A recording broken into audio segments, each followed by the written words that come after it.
you getting yourself ready for our show?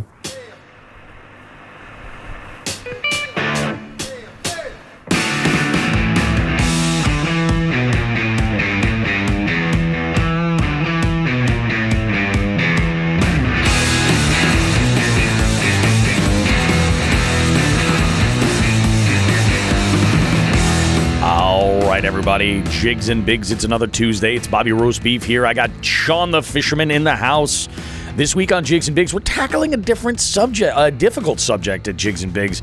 It's kind of been lingering for a little while, and it's about time we pull the sheet off of this son of a bitch. So we got sit around. You're gonna want to be here for the tea we're about to spill. Bobby Roast Beef back on the water in the Yak. We got details about that. It's been a good one. Sean the Fisherman had a bad day on his home water. And just a tip, we got tournaments and time. Talking about the relationship, how those two things work. We have a specific situation that we're going to talk about, and an angler was happily able to share with us. In FTG, lightning has struck Sean the Fisherman twice. We'll explain. It sucks. All sorts of tourney info and updates, which is actually a really great thing because we don't have a guest this week. Lots of scheduling conflicts, but lots of good stuff coming up in the future. Guys, go ahead, get comfortable. Have yourself something tasty to enjoy while we get ready for this show, this podcast greatness. Good stuff coming up. You won't want to miss it. We got much more coming up right after this.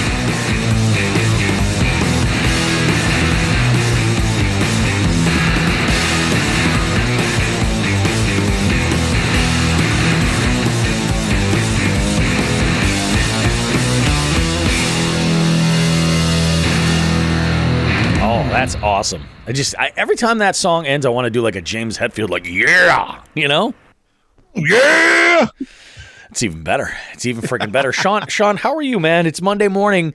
We've had to change our recording schedule a little bit to facilitate, but I'll tell you what, man, I feel like between you and I, we're running on all 8 cylinders right now, and I think this is a nice thing. I think we're going to deliver an amazing product. We're running on 9 cylinders, baby. Really? Yeah. 9 we got 9 cylinders. Oh my goodness.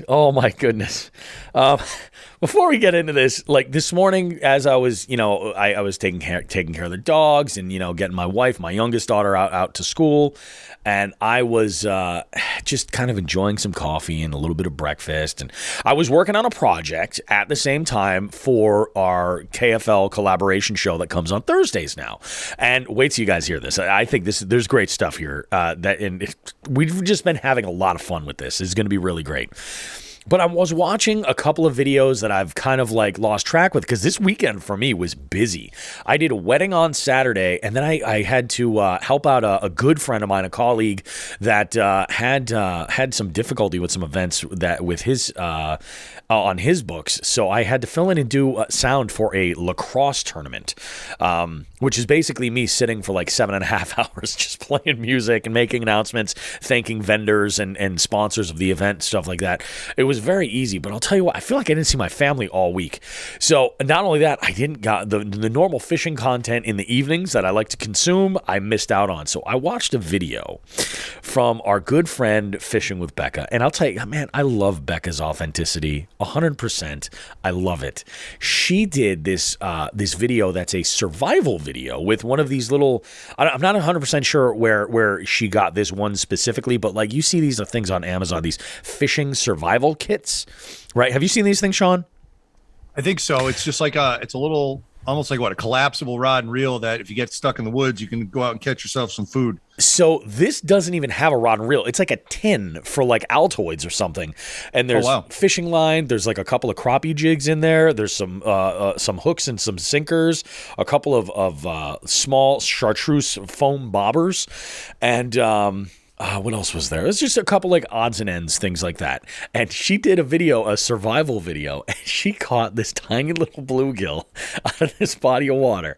And she's walking around in the woods with a machete so she could she made a rod, right, out of a tree branch, cut a length of the line that was provided and tied this thing off and just kind of basically like pitched this float rig out into the water, caught herself some bluegill for dinner. And she made Awesome. she made a little unintended joke, and I got a good laugh out of it. But I feel like the Jigs and Bigs like mentality is starting to sink in with some friends of ours that are content creators that are close to the show, like Becca, because she's like, yep, she's like, you know, the one thing about this freaking survival kit is it doesn't come with obviously a reel or a rod, so you have to go out and have to get a rod like Mother Nature would provide. And she goes, that sounded inappropriate, but that's not what I meant. So I just want to say, good job, Becca. Good job keeping it in the gutter. It was great. So I got a nice little laugh out of that. My dogs are looking at me like, what is so funny, fat guy? What is so funny? She said rod. Exactly. Then I continued to laugh like freaking Beavis for, 15 minutes. Yeah. Oh, good God. So I understand your week was not great there, Sean. Oh, dude. Yeah. All right. We had our fourth Western Division event for MAKB on Saturday, and it was the Chicopee River, which this was our. Yeah, it was a Roadrunner tournament, which means there was a particular length of the Chicopee River that I carved out that was legal to use, and it was basically find your own launch. Okay, that is how KBF works. It's how EKF works. I learned a harsh lesson. That's how MAKB East works a few years ago before there was a Western division. Yep. And I went out and looked for my own launch. Now, I have to stress this. Yep. I have fished that Chicopee River. Oh, yeah. Aside from when I was, gone in the military, not in this area, I fished this river since I was 11 years old. I don't know every nook and cranny. It's a river. They always change. Sure. But I've got a pretty good bead on it. Oh, yeah. I won it here last year. I went to a spot that I saw a no trespassing sign. I'm looking at it. I'm like, does that apply to this or that? And I said, I'll be fine because I've been in there before. And there's a portage area on this one small dam. Yep. Yeah, there's portage, but no parking. I'm very lucky my truck didn't get towed. Oh, I gotcha. That So, sucks. I was very lucky. I went up there. I must have pedaled, easily 2 miles each way, if not more. Yeah. And all I got were 5 bluegill, a yellow perch, which is fine because I'm in the Jigs and Bigs tournament. Sure, yeah. We'll get that in a bit. I was actually, again, we'll talk about my feelings on this Jigs and Big tournament. I'm so glad to be back in one of these multi-species. And I hooked into numerous 5 to 6 inch smallmouth, and then one smallmouth that was either guarding fry or on a bed. I couldn't tell. I also should note this was on Wednesday, and we had a nearly 30-degree drop in temperature between Tuesday and Wednesday. So that was not the smartest idea, but it was the only day I had to pre-fish. Yeah. That was Wednesday. And again, I survived the ordeal with my truck intact and not having to pay off a towing company.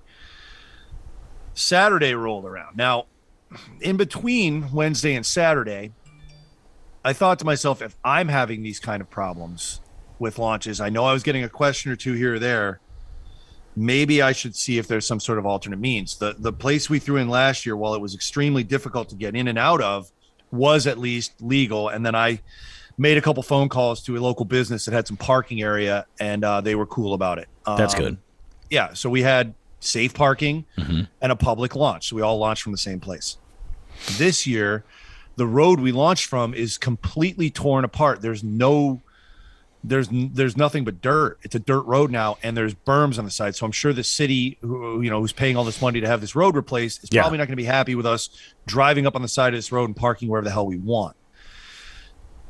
So I made another phone call. My close buddy Stefan, his mother still has a house on the river. There you and go. He's got a big enough backyard that a couple of trucks, if not 3, could get in there. So what I did was I called every angler. Thursday, I believe. And I said, I have alternate access if you're looking to fish this section of river, because there is unfortunately a number of dams and a few stretches of rapids on the Chicopee River. So you can't it's not like the Connecticut River where you can throw in one spot and go anywhere almost. Yeah, really. Yeah. I mean, the first dam from the ocean is the Holyoke Dam. Yeah.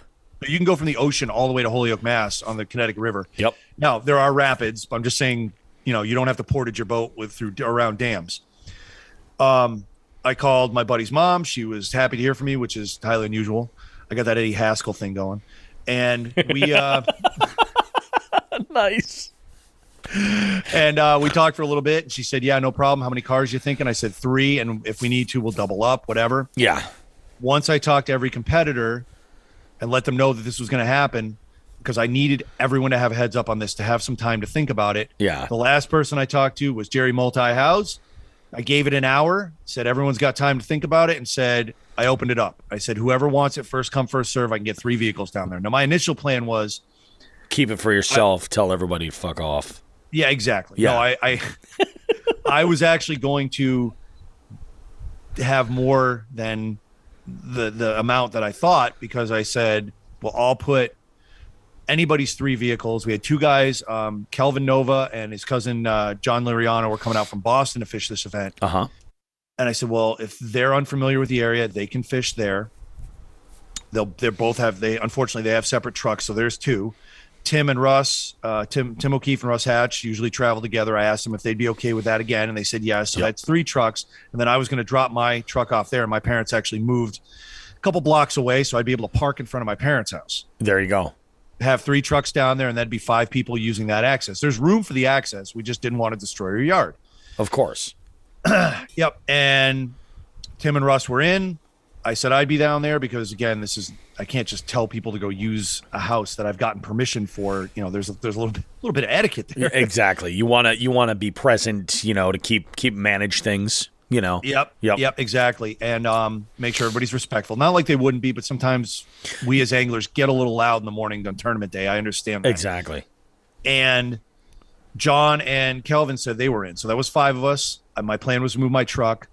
And then during the evening, Stefan gave me a buzz and said, hey, my mom actually said, you know, there's only 3 trucks. Just park down by the water. Don't worry about parking in the driveway and wheeling the boats down. I said, well, that's awesome. I'll tell everybody in the morning. Yeah. There's a liquor store right down the street. I told everyone, hey, meet me at the liquor store at 4:30. Where else do you eat in Chicopee at 4:30 in the morning, huh? Dude, it's right there. Oh, so no, I know. Absolutely. Yeah, you know. Yeah, I was at a liquor store, you know. And we met up. I got Tim and Russ were there, and I looked down at my phone. There's a message from Kelvin and John, and they had actually decided to come down the night before and spend the night at a boat ramp. There were 2 incredibly sketchy boat ramps. I'm not going to name which ones. Yep. I'm not saying ramps. Car top access. Yeah. That you could park at. My concern was, I'm now hosting a tournament on this river. I'm telling everyone to come out and join this tournament and find your own now parking. They're camping out in the hood. And if you come back from fishing and your car is not there, or in the absolute least your catalytic converter is not there, that's on me. So that's director stuff. So when I'm pulling back my own little director beef curtain here, that's the kind of shit I think about. Not every director does that, but I didn't want somebody to come out and maybe win a couple $100 during a tournament, but have to fucking pay for a catalytic converter. No, exactly. While it could happen anywhere, certain neighborhoods might be a little more prone to it. So, you know what I mean? And yeah. No. I tried to do everything I could to make this the best and safest and least expensive tournament that we could, and that's what I do every time. So that being said, they were actually on. What you're trying to avoid is telling people, "Hey, come on out, have yourselves a great time, fish this tournament." It's the motherfucking Eagle Double G. Snoop Dogg. You know. Yeah. That is exactly what I'm trying to prevent. Side note, now you got me sidetracked. Did we talk about the Snoop Dogg controversy in Western Mass in like 1994 or whatever it was? About the Springfield Indians jersey? Yeah, the gin and juice, gin and juice video. Classic. Anyone can go. Did we talk about that on the show at one point or another? Mm-mm. Okay, well, anybody can go on YouTube and go ahead and watch the Snoop Dogg gin and juice video from whatever year it was, 93, 94, 95, whatever. Yep.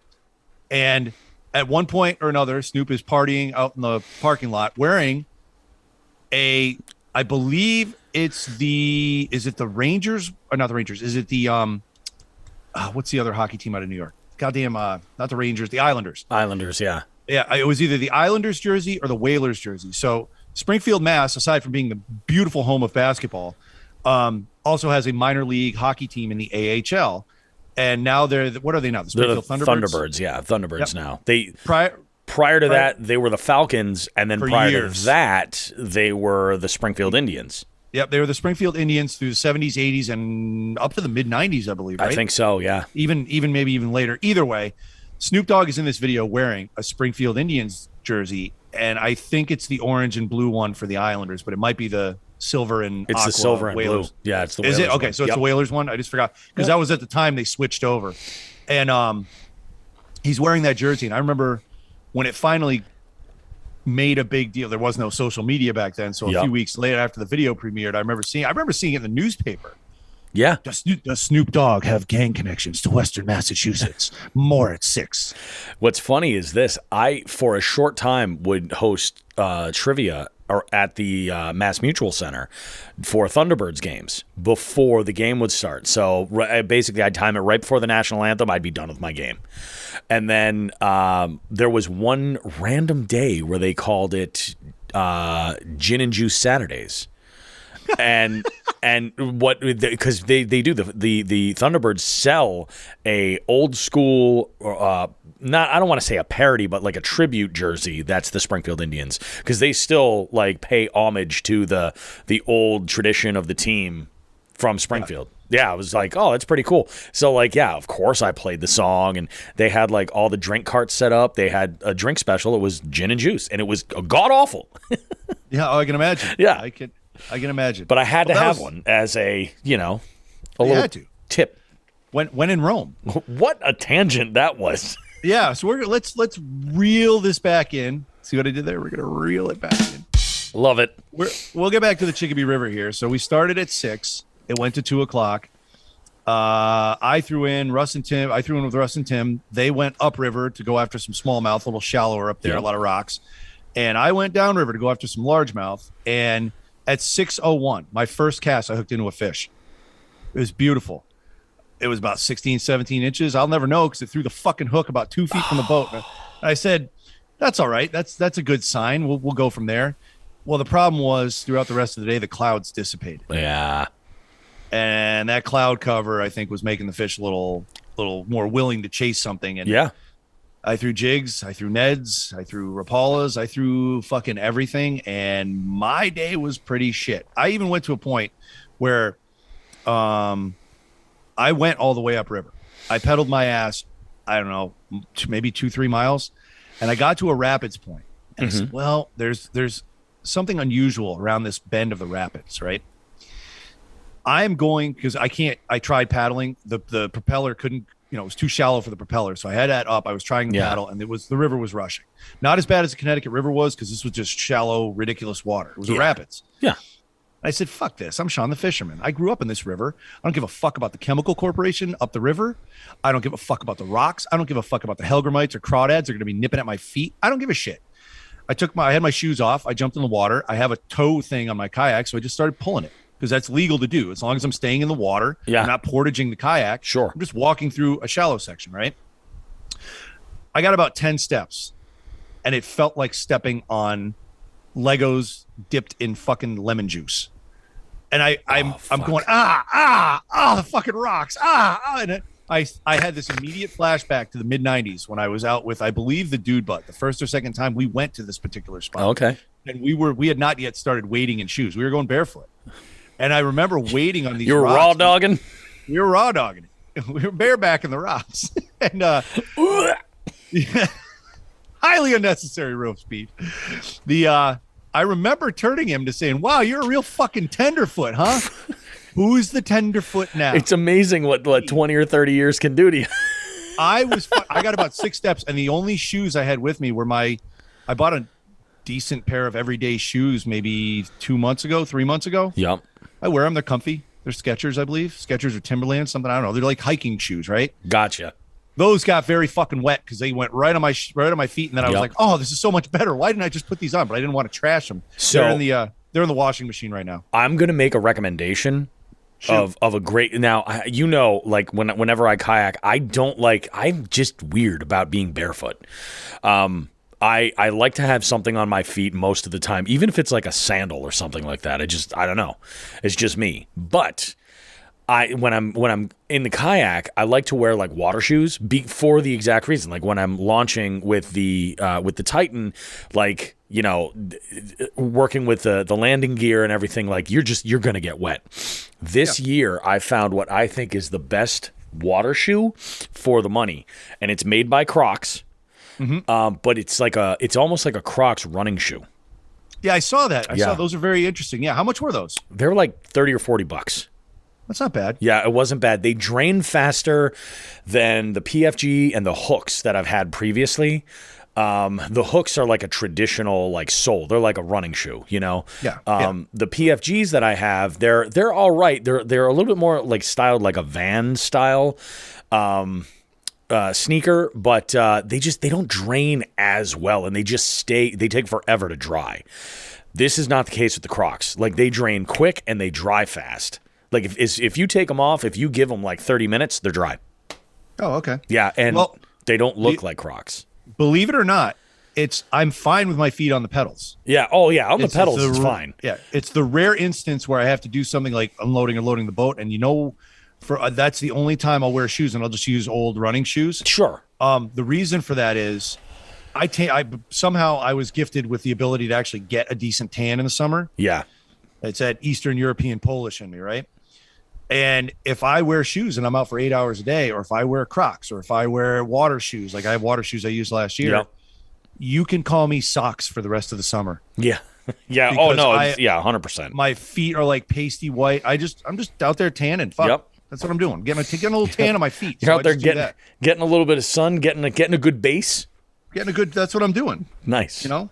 But Nice. at least my legs are the same color. Then my hands are dark brown, and the rest True. is fucking all white. Whatever. Oh yeah, I'm a mess, man. I'm a mess. So- I got the lines for my sunglasses, and then Yep. if I wear like a trucker hat, like I'll even get the pattern because I don't have any hair to cover that up. Yeah. You know, so like I get the fucking pattern of the mesh. I'm sure I'm on my way to that too. Don't worry. Oh. We'll be there together. But I ended up going through the rapids, and I ended up getting to that piece of structure, we'll call it, that I wanted to fish. That was highly unusual for that part of the river, and I did get my biggest fish out of there after fishing it for about 45 minutes. Yeah. And it was a 13 and 3/4 inch largemouth. And I said, "Fuck this! I'm out." Yeah. I pulled up the pedals, went back down the river, managed to get a couple more smallmouth on the way back. I'm actually going to bring a little bit of that into just a tip, because there's something I did that's going to come into clock time management. Okay. Cool. Went all the way back down, met up with Tim and Russ, and let me tell you how ecstatic Tim was. Tim finished in the money for the first time. That's huge, Tim. Yes. Nice job. Nice job. Yep. Tim placed fourth. Nelson placed fifth, and I placed sixth. So Nelson jumped ahead of me. Well, it's kind of weird because we can drop two events, so technically we're still tied for Angler of the Year, but on paper, Nelson's in front of me about the whole four. Now, there's two ways to look at it. Again, do you want to count all of our scores because we haven't done 5 yet, and they're all counting, and nobody's been able to cull out a score? Yeah. That's one thing. Or you can look at it as, I'm going to drop two. If I have to drop the Chicopee River and the fucking that shithole Washakum, Yeah. Nelson slaughters everybody at. Yep. Then That's you your and I bye are week. Or Yeah, that's if his we bye take, week. yeah, exactly. Well, we have 2 bye weeks. If we take those out, then myself and Nelson and Dan Johnson are actually tied. Interesting. Yeah, We'll see how it plays out. yeah, it's it. We still got 3 more events, and the rest of the year for us, tournament wise, shifts to the Berkshires because we got Cheshire, the 57 run Roadrunner, and Lake Ashmere for the first time. Now Cheshire's going to be a nibble. Yeah, Cheshire's going to be a nibbler off because it was last year. It always is, and it's exciting. Like, if you don't have expectations, you get a 17-incher, you're happy because that thing's going. That's going to go somewhere. Yeah, exactly. That's good. And then the 57 runs a blast because it's pick your own water, and then we got wrapping it up with Lake Ashmere, which should be a lot of fun. Dude, that's awesome. My week was very different. I got into I did what I think in total I caught what did I count, like something like 14 or 15 nibblers all week. I had 3 outings. I did 2 on the bank and just lit them up. It was great. It was fantastic. But then Friday I got the kayak out finally. With the woes of my the dumpster that we were utilizing for spring cleaning, that finally got picked up on Tuesday. I was planning on actually getting out with the kayak, hoping to potentially on Wednesday, but where the construction was in front of my house, there was just no getting the trailer out. They were basically digging up the road in front of my driveway. Like, there was just no way. So that also happened to be the day that the couch had arrived. So then Thursday, I had gone out. My daughter's graduation was Thursday night. And I just had some things I had to take care of around the house, run a couple of errands, do some wedding prep for this weekend, and I did another Banks End. But so Friday came around, and I was ecstatic to go because construction was going to lend itself, further down the road, so that I didn't have to worry about getting out with the kayak. And I got out. I went out to hit one of my regular waters over here, and again, just nibblers all over the place. And I've been lighting them up on. Basically, every time I've gone out, I've done the best with the same presentation. Just a really small finesse swim bait on a very light Ned jig, EWG. Yep. And I've just been doing really, really well with it. So I went out and I had kind of like the same plan as the last time I was out on the kayak. And I went out and I was just basically playing with colors.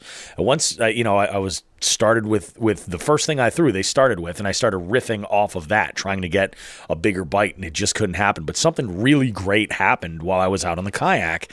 And that's part of the reason why I choose this body of water to fish. And it's not a great body of water at all. But for me, it's within a 10-minute ride from my house. It's super close. And it's got some decent bass in there, but it also has bowfin. And one of the, I don't want to say goals, but one of the bucket list species that I really, really am looking forward to catching is a bowfin. And I happen to be, with Friday, I had close to no wind for a good chunk of the morning with some good cloud cover early on. So I was able to really, just position this kayak in a good spot and then work. I was working a secondary point for a good chunk of this, and then I went in a totally different direction than I normally go to see how this other bank would produce. It produced nibblers as well. So I went along. But as I was kind of in this one little back cove, I saw I'd say between a 14 to 18 inch bowfin just cruising along. Good clarity in the water, not super clear, but I had probably about 2.5, 3 feet of visibility. And I just saw this fish come by. I did see an absolute donkey of a largemouth go by too, and I wasn't able to get that either. But yeah, no matter what I did, but at least I know that they're there. That they're still there, because there are, and Sean and I know you and I have talked about this before, that there's some folks locally that are just like, oh, if you see that bowfin, you got to kill it. And I'm like, why? What is wrong with you? We had a discussion about that. Yeah. Had it not been for my incident this week that swallowed up the FTG spot, that guy would be in there. Yeah, this is an evergreen FTG. If we can't come up with something, we're going to talk about. We'll go to people. It. Yeah, it's terrible.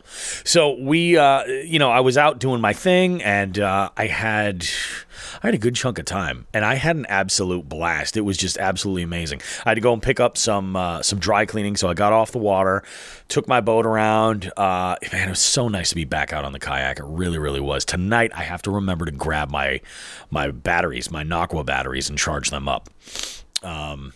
Because I started, I had to power down my electronics, because I was like, oh yeah, this is the send right here. I can't believe how long that battery lasts. I cannot believe it. That 10 amp hour is no fucking joke. It really, yeah, dude, it's a great battery. It really is. And I mean, that's only the 10. Like, they have a 20, I could imagine. Like, I'll tell you, the thing about the battery that's so tricky is you start to rely on it just lasting so long, and you're like, oh, it's going to be great. And then you get like 6 trips in, and then all of a sudden the battery goes on you. But, I'm like, I saw what I needed to see, and I was fishing the same structure that I needed. I just needed the water temp to kind of like, for my own mental, for my own peace of mind and having that information. That was it. Once I started seeing the screen flicker, I was like, all right, we'll just power it down. We're good. And what's interesting is once I powered it down, I did feel like I got more bites. And I don't know, I've heard before some people are like, oh yeah, shut off your sonar, because fish can hear that and they'll stay away from it. I'm like, if they see it all the time, I don't think that's going to be a factor. But there's not a ton of big boats that go in here, and a lot of the kayaks that I see in here are wreck kayaks. So Yeah. there might be, might be on that threshold of like, yeah, maybe when they, can hear the sonar in the water or they're picking up on it, that might spook them a little bit. So something that I was at least considering. But it's so funny that you mentioned the cloud cover, because there was a big shift in the cloud cover. And what I noticed was once I had that cloud cover kind of disappear, I had to go where I had the bigger shadows. Yeah. And that helped me stay on them. And it was awesome.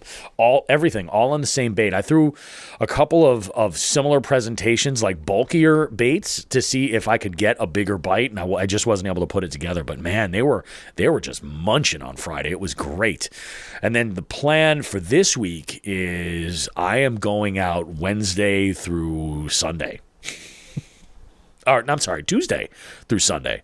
Every day I'm planning to take out the kayak. Well, maybe we should talk about Wednesday. I might be interested. Yeah, let's do it. Oh, you know what? No, I won't. Okay. I can't. Wednesday, I got a truck. I got some truck maintenance going on. On a side note, God, I told you this and you kind of said, what the fuck? And actually, I've mentioned it to a couple people. Yep. So my spring has been extraordinarily stressful with some of the things I have going on with the family, and it's led to a lot of driving. Mileage, I'm not going to get in for sure.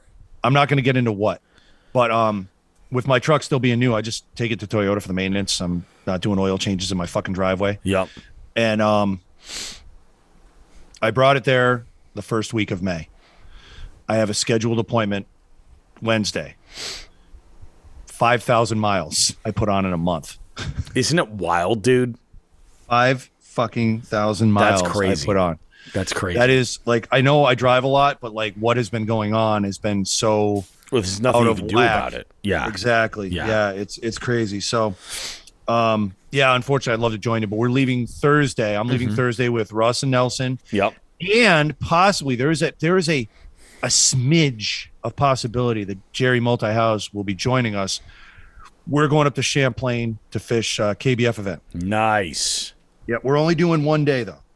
Yeah, that's right. Because we found that last tournament worked out so well just doing one day. No, that's the way to do it. We're good. Fish one day, and whatever happens, happens. It's funny, man. I got to talk with Tim O'Keefe at my Wednesday night trivia night. He and his crew were playing, and we got into talking about, he was telling me about some of the Champlain plans and stuff, and how the whole trip up to Messalonski actually worked out just doing one day, having a great time doing it, kind of making it more of like just a trip and take the, focus one day on the tournament. And I'm like, yeah, I think that's an awesome thing. I think you're ultimately going to get more reward out of the journey. Yep. Then I think it's nice when you get out of town to be able to have a little bit of time to put your feet up. Yeah, well, and that's the thing. Like, if we stay for the Sunday, now it's affecting people's work on Monday. Yeah, because that's the thing. Like, this weekend was the huge example. Now, hopefully next weekend going forward, it won't be anywhere near what I did yesterday. But, I mean, I lost all of yesterday just to prepare for our first KFL recap show. Yeah. Their matches happened on Saturday, and I also took yesterday and had to go get my my youngest son a fucking suit for his graduation. Oh yeah. So, and that was a fucking 45-minute wait at Men's Warehouse. That sucked. I mean, I know it's prom and wedding season, but dude, we sat there doing nothing for 45 minutes. Yeah. I could be at home doing this prep shit. I should have brought my laptop, and I didn't.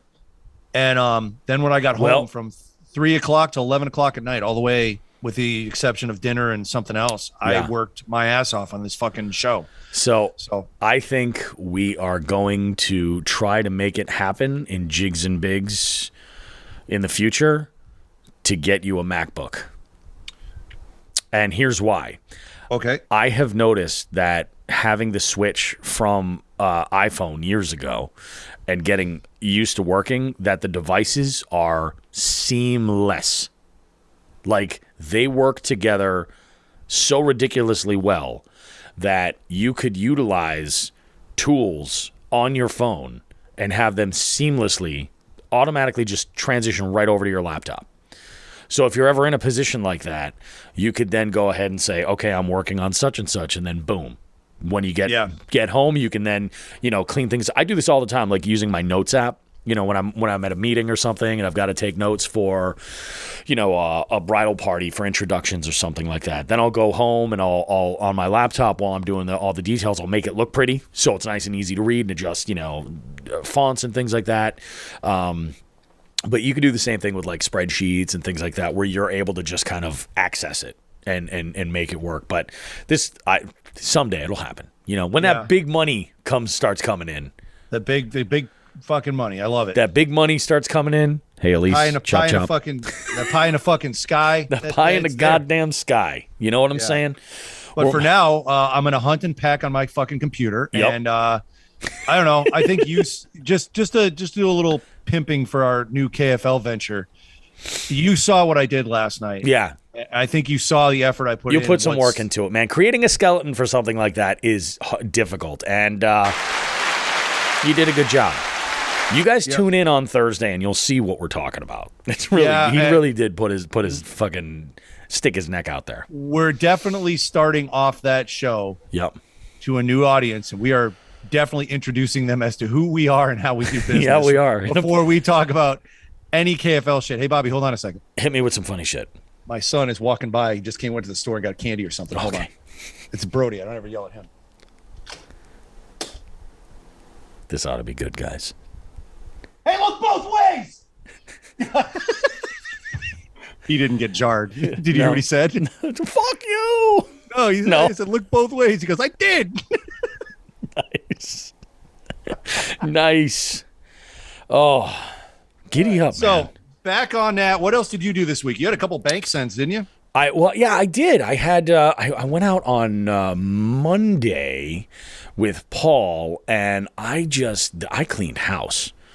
Like, it was absolutely fantastic. I went out again on Tuesday to try and get a little bit of redemption. There was one spot where Paul kept getting thumped, and he wasn't able to hook up with this one fish. So I went back over to that same body of water, and I fished over there. And I did pretty good. I did I think I caught like 4 or 5 in total. So this is like my way when I bank fish, especially or even in the kayak. If I fish on a night where I'm hosting a game show at a bar or restaurant, and I get into fish that day, like, how they say confidence affects your fishing? Like, if you're throwing a bait that you're just super confident in, you're more likely to get on fish just because of, like, I don't know if it's like an energy transfer or whatever you want to think of. Maybe it's all in your head, but for whatever reason, you have that confidence. Well, it's almost like I have that confidence with trivia. I go into trivia, I'm like, I caught some fish, it's going to be great. And for whatever reason, more likely than not, we just have an amazing night of trivia. It's a packed house and everything's great. We have a bunch of good laughs. The questions are awesome. I can riff off of them. It's awesome. So I like to say that my fishing is like my pre-gaming to like a really, really good event. And so that was Monday and Tuesday. Thursday, I went out and I caught a couple more. But that was just a real quick send because I had errands that I had to run. And I think I actually had to... was Thursday? No, Thursday was the graduation day. That's what it was. So I only had a limited amount of time to be able to make this happen. But I did, and it was fun. And then, Friday was my big day back out in the yak. But this week, I'm going hard. I'm going out every day if I can. Every freaking day. I already got my trivia stuff all prepped while I was at the lacrosse tournament. I was working on that stuff, getting things together. And by the way, if you're local in the area and you want to come and play trivia this week, we're doing 80s hair rock. Oh, shit. It's going to be good. Fuck, dude. I can't because the only 2 places I would go to would be Tuesday and Friday. Tuesday and Friday, right? Yep. And we come out to Nathan Bill's. What? You can come out to Nathan Bill's. Maybe Tim will meet you. Yeah, okay. Maybe I'll do that. Yeah. What's that, Wednesday? Yeah, but fuck. It's Wednesday night. Yeah. Again, the stuff that's going on this spring is keeping me away from a lot of shit. I hear you. I don't think I can because Friday will be gone. Yep. Tuesday Friday will be gone. We have my son's year sports banquet. They have he goes to a smaller high school, so they don't do. Like, I mean, geez, when we went to high school, it was every sport. Never mind every season, but every sport had their own banquet. So I would always go to the basketball and the track, the basketball banquets, and I think I went to the track and field one. Yeah. But his school is so small they just do one banquet for the year for all the sports teams. Yep. So they do that. Yeah. So yeah, we got that Tuesday. Tonight is my son's 8th grade graduation. Now your daughter graduated from 8th grade too, right? No, she graduated from high school, dude. It was high school. Yeah, she graduated from high school. Congratulations. Yeah, we're proud of her. She's dude, I'm gonna have an 18-year-old this summer. That is freaking frightening. Frightening.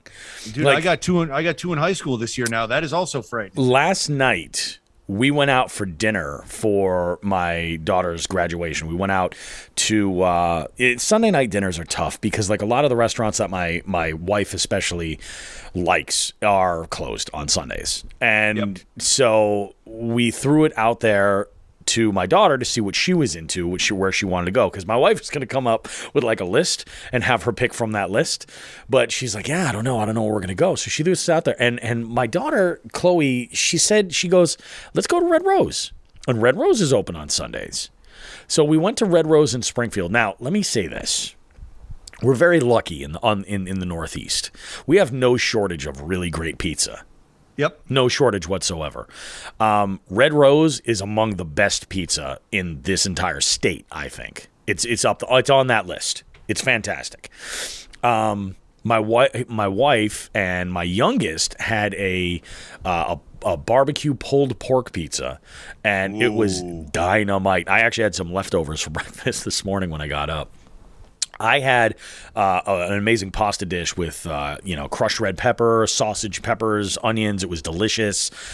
We had one of their antipastos, which is just basically a giant pile of Italian cold cuts that are on a few pieces of lettuce to call it a salad. My folks had a bunch of dishes. I think my oldest daughter Chloe, she had linguine with clams, and that's like her go-to. She loves it, absolutely loves it. I think that's what she had for breakfast today too. We had a great time over there. Amazing service. It was awesome. And then we got back, and that's when I started doing some of the prep for the KFL show. Was after that, but. Man, it was a good time. We had ourselves a good time. But yeah, man, it's crazy. I feel so old. She's going to college next fall. Did she decide locally or? She's going local. Yep. She's going to do a community college for at least a couple of years to kind of like figure out the direction. This year, she kind of got in her head that she wants to maybe look into a career in education. So I said to her that it would be a really good idea for her to put a good focus in like either food service or retail, because she's going to be working some other kind of job on top of that. You know, like there's just, man, it's crazy. So, what's that? Just riffing on that. You know what I always tried to impress on people? Yep. Whether it was military service or whether it was civilian work, right? When you're working together with stuff with college, like I was doing electronics. So I had my bachelor's, my associates and my bachelor's were both in electronics management. So I wanted to take that next step. It made sense. I was building experience and going to school at the same time for that subject. That's like a double whammy. It pays off. Like I don't know where this, I get the prices are out of control, but I don't know where this total hatred for college education came from. It seems to be running pretty rampant around the country nowadays. But like, I don't know if it's the hatred for college education or the hatred for the amount that it costs you to go into debt for college. Doing what I did for years, there is a big blue collar movement out there of I'm not going to fucking college. They don't teach you shit. It's not cost efficient. They don't teach you shit. That's what I always got out of it. I don't know where that came from, but I learned a lot. I mean, believe it or not, man, it sounds really ridiculous. I think I learned more about the field of study that I was going into with the human resources management. I learned more about that field in those classes. It really actually helped. I was blown away, and I was able to apply that stuff almost immediately because I was doing it on the job. Yep. So that was like, I know HR is another thing everybody shits on, but in this day and age, companies need it. It's unfortunate, but they need it. But yeah, I mean, I always tell people to try and run things parallel. Yeah. Advance your education and advance your work in the same field, the same field, and they'll build off each other. Yep. Like it's not 1960, 70, or 80 where you can go be a college idiot till you're 22 and then just have a degree and get a job. Exactly. Like everybody's building, always constantly build both. You know what I mean? And let's be honest here, like that undergrad degree doesn't really get you anywhere. I mean, you really for most professions, you need to take it to the graduate level, most of the time. Yeah, well, most. And one thing I always really illustrate this point with is when I left active duty, right? So I went from active duty to the National Guard and then very quickly the reserves. The Air Force provided, and this is going to sound like a fucking Air Force commercial, but I think it's one of the best things they offer. Yep. The Air Force provides a 2-year degree, right, through the community college of the Air Force. So they take your all the stuff you did at basic training, they break that down to like they apply it to credits, basically, right? Yeah. Even as far as like physical education, some history, some fucking, what do you call it? What are the ones you choose? The fucking electives. Oh, the electives like that, right? And shit. Yeah, yeah, general education stuff. You're able to apply that, and then your education in the Air Force as you get your job, going from an apprentice to a journeyman to a craftsman, that shit has different levels of value to that degree, right? Yeah, exactly. So I tell everyone, even if they're only going to do 4 years in the service, if you're in the Air Force and you get out and you don't have that degree, you're an idiot. Yeah. Because you can only get it while you're in. You Yeah. can't just leave and say, I'm going to finish it up, because you need to be applying that towards your time. It's just kind of a weird thing, but Yep. And it's generally transferable to other, universities and colleges. well, Yeah. if you're smart about things, Yep. like I did not have my first, whatever, 5 or 6 years I did not have that degree. Yeah. And when I refocused on my bachelor's after being away from school and devoting my time to the military for a few years, but I always had that in my mind because that's why I went in. I didn't go in to do 21 years. I went in to get my degree and get out and do something Yep. and figure out life, because I was fucking 21 and just a waste of humanity. Yep. And when I got into a college program, there was a number of colleges on base. Most bases, active duty bases, have colleges. Even some of the reserve and guard ones do. They have remote colleges. And I started going to Southern Illinois University that was located in Omaha, in the base in Omaha, right? Yep. And I started it, and they had their core program there. And I got almost all the core program done, and then I switched over to the Guard, and that kind of axed things. So when I got my feet back under me in the reserves and said, okay, now I have this community college degree through the Air Force that's 75% done. Yep. And I also have this bachelor's that's about 75% done, with a lot of the general education stuff, plus a couple of major classes left to complete. I jumped in on that, and I made sure the classes I took counted for both. Yeah. And that's where I made the killing, because I turned around when I was done with I just came back and I got the associate's degree, and I was like, okay, sweet, I'm done with that. When I got back from a tech school, when I went to go learn medical equipment, when I got back, I got offered a job, and it was doing exactly what I wanted. Turned out the place I found out was not the right place. It was the right time and the right work, but it was not the right place. Yeah. They offered me the job. And then they called me up about a week later and said, we got your package. We looked at it. Unfortunately, you don't have a 2-year degree. And I said, well, I didn't think it was applicable. And this is before I really knew how to do a resume. I said, I didn't think it was applicable. I didn't put it on there. They're like, you have a 2-year degree? I said, yes. They're like, in what? I said, in electronics and avionics. And they're like, that's perfect. So this was 2006. Yep. All right. And I got a job with that 2-year Air Force degree that everyone in the Air Force says is worthless, and they have a laugh about, and no one wants to do any work towards. And then that was what, 20 years ago? No, 16 years ago. 16 years ago, I started at like $27 an hour. Yeah. That was huge back then. Oh, back then that was giant money. You were balling for having a 2-year Air Force degree. Yeah. So I always tell people we should add, by the way, when you had that degree, it was paid off. Yeah, exactly. That's the best part. It was through my because I did have to pay for some courses. No, I'm sure that you did, but I'm sure by the time you were done, it was paid off. I had no debt. Yeah. Yeah, No, it was I used a combination. I used a little bit of my Montgomery GI Bill, which, man, thank God, when I got to the reserves, Yep. George Bush signed into law that we could flip our GI Bills to our dependents, which had never been done before. Yeah. And I did. So my kids have a little bit of help for college, which is fucking phenomenal. That's awesome. Yeah. Round of applause for George Bush. Never thought I'd say that. Wow. Well, you know. And little precursor, little subtle foreshadowing. We might be hearing a little bit from my man George. We might hear something from good old W on the KFL podcast. Just leaving that out there. Yeah. But yeah, the whole point is run the two concurrently. And then, you know, when I went to my master's, I had already switched over to doing human resource work and doing, I mean, it's under human resources, but what I was doing was employment counseling, which is, it falls under that. I don't know if it really fits. I guess it does. And employment placement.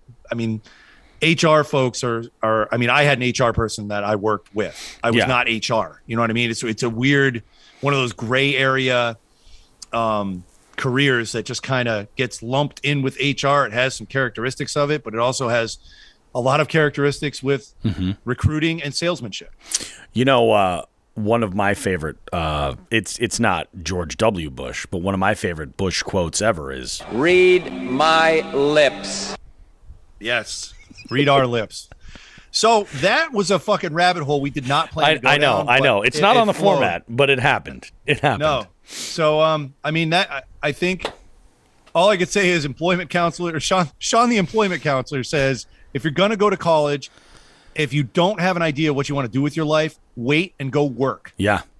All right. Don't blow your college load when you're 18 to 22 just because you have to. Oh, and feel like you got to party or get that college experience, because that college experience is worth shit after you're done. Figure out what you want to do, and you're fucking young. You know what I recommend to everybody?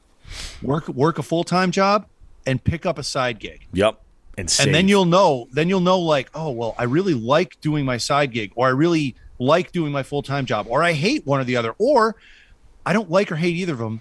Maybe I wish that one job combined the best of both. Yep. And then, I mean, you know, maybe you'll find that you can do that by working for yourself. Exactly. You know? But do it. Learn about the employment market before you go in, because I can't tell you how many people I knew in the military that were like, they were officers or became officers because they had a bachelor's coming in. They somehow got enlisted. And I'm like, well, what do you have for a degree? Well, I'm an English major. What were you planning on doing with that? Speaking English. I liked English and I liked books and I went with it. I'm good at it. Okay, so that's great. Yeah. But then my counseling was always, dude, you need to be an officer. You have a degree. What the fuck are you doing here? Yep. You know? Yeah.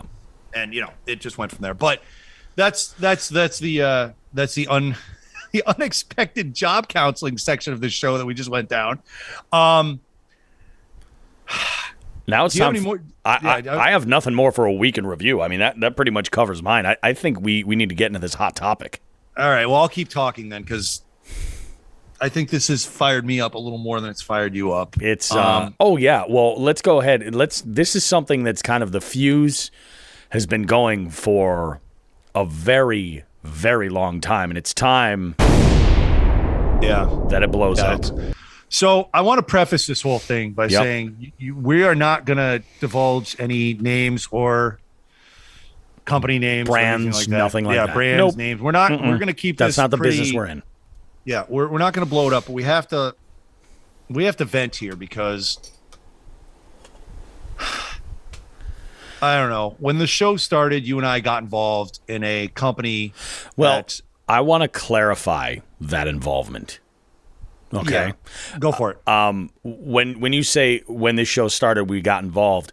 When this show started, we had a guest on our show who has a company. Okay. Let's not say what that company does. Nope. I'm not going to even say what that company does. But this company would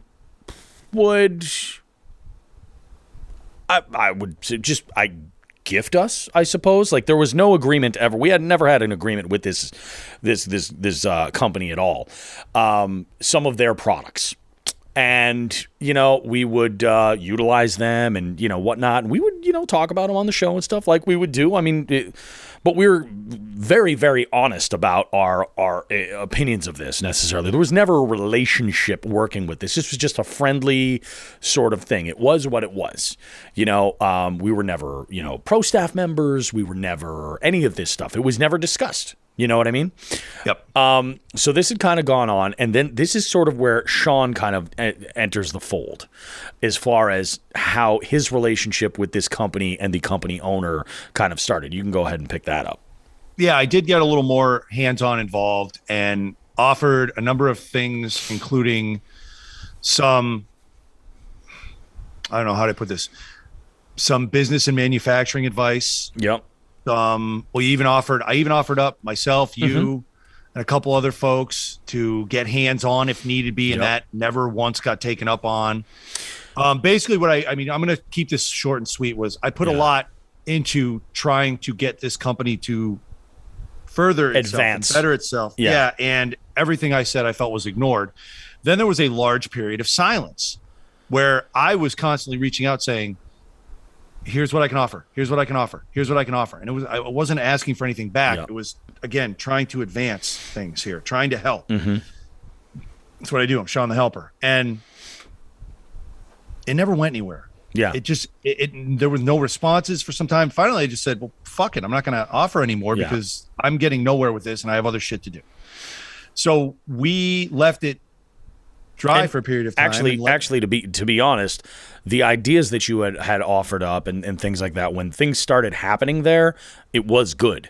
Like there was a point where we both kind of felt like, okay, so now this individual is on a great track, has some vision, you know what I mean, and a plan, and can kind of go for it to really like grow things to that next level. Yeah, and then at some point, very soon after, it went back to the old ways and complete chaos, no order. And I said, I don't know what the fuck's going on. And it was honestly bothering me that the offer to help was there. Yeah. And just nothing came up about it. But either way, you guys don't know any of this. But this is like, I made a recommendation to another company from this company to get these two companies hooked up. I thought they could benefit from each other. Yep, it would be a good fit. Yep. And I had, this was early, I don't know if this is early, it's middle, maybe it was around the good time of the relationship. I think I did this. It definitely was. Yeah. Yeah. And then I just thought everything was kosher. I didn't hear anything for a while. And then I got a call from the company that I made the recommendation to. Yeah. And commitments were not being made. And this was after, actually, another guest, previous guest on our show, had in a public forum expressed the exact same situation that this company that had reached Sean about things not being fulfilled had publicly expressed this. So we began to see a pattern at this point. And again, this is not recent. So we have been quiet and been respectful about this. About a year. We didn't want to bury anybody because... Nor do we think that we can. You know what I mean? Yeah, exactly. But so all these things happened, and when that other company got back to me, Company B, we'll call Company B the one that I referred to, and Company A, the one that I made the referral of. Company B got back to me and let me know that things were not being followed through on, and there was money involved. So it became very clear to me that Company A was thinking they were running a business, but not running a business. And then I found out, I'm not even going to get into the details of the situation because it was bad enough that I had to make a call to Company A and ask what was going on. Yeah. And this is where I lost my shit. Yeah. I stayed very calm for probably 10 to 15 minutes of this phone call as I listened to every excuse in the book. Yeah. And every response of mine was, this is a business. You made a commitment. Yeah. You took money. And I got more excuses. I got nowhere. And after about minute 15, I snapped, lost my shit, put my fucking military uniform on my mind and fucking kind of laid him to waste for a couple minutes and hung up. I was done. Yep. And that was it. I was done. Mm-hmm. I should mention that right before all of that fucking shit happened, Company A reached out to me and said, "What do we got planned coming up in the future?" And I said, "You tell me. Fucking, I've been ghosted here. I don't know Yeah. what the fuck's going on." Yeah, exactly. And then the blow up happened, and that's where I cut my ties. I was good, and again, I kept it quiet. Now we have, while all this was happening with Company A and B, there was obviously concern on our part because there was this perception that we somehow had this sort of, I guess, relationship with Company A. And the reality of it was that wasn't really there. So we just kind of backed away from it. In fact, we're really kind of, things started to come out of the woodwork where, other individuals had issues with either orders not being fulfilled or, they're just being loose quality ends, issues, which was a quality shame. issues. Yeah. And also, I mean, from a number of people that we are very close to the show with. And, it just hurt us because we see this happening. We're like, oh my God. And we've had conversations with other entities and brands that have been involved about how we know that this person running Company A is not malicious and doing this like intentionally. It's that they're clueless. That's the toughest part. If that's somebody the was worst out part. to just fuck people for money. Yeah, and that's the reality. I think that if this was somebody who was just doing this to basically just as a money grab to grab whatever they can do or anything like that, we'd be talking about who this individual is. But because they're clueless about this, so clueless that as all of this shit has been happening on, if you go back through the jigs and bigs, just the tips, in fact, if you look in last year's year in review, the entire year in review is a lesson on the way to properly run your business and network. And it was totally fallen on deaf ears. That was the way we said something for a year was we did quietly. We literally did quiet specials on this that never mentioned Company A. Yeah. But were things that arose and we had to say something. Yeah. And hope that it fell upon, what'd you say? It didn't fall upon deaf ears, but it did. It did. It missed the target is what it was. I mean, I'm sure it had a great impact, and anybody could learn so much, but the one that needed to learn it the fucking most went right past them. Yeah. So to sum up, where we got to the breaking point where I said, I've had enough. We're going to talk about this with a thin veil over it on air. And I was pissed off so let's recap. We developed a friendly relationship with Company A. Yep. Started seeing cracks in Company's A armor where they weren't fulfilling orders and not taking responsibility for it. Mm-hmm. And we withdrew a bit. And while we were still continuing to hear the same stories over and over again from different people, we did 3 separate fucking specials to try and help Company A improve itself, and nothing fucking happened. Yeah. And we even reached out to an intermediary that we are friendly with to talk to Company A. Yes. In particular, Company A put on a big show saying everything was going to change, and then it fucking dropped again. And actually, what's funny now from the way it all kind of played out, that intermediary you're talking about now has nothing to do with Company A for the same fucking reason. We'll say the intermediary and Company C are involved. Yes. And Company C doesn't want anything to do with Company A either. So where this came to a head was everything's been quiet for a little while. Actually, the channels of communication where I know Company A hangs out at, I've cut my ties with I don't want to deal with it. Yeah. And one of the nicest anglers I know. Yeah, one of the best, salt of the earth, amazing human beings. We're glad. Yeah. Should we mention him? Nope. All right. I'm not gonna drag them in because that's too much. Nope. Okay. But this angler, we'll call them Angler A.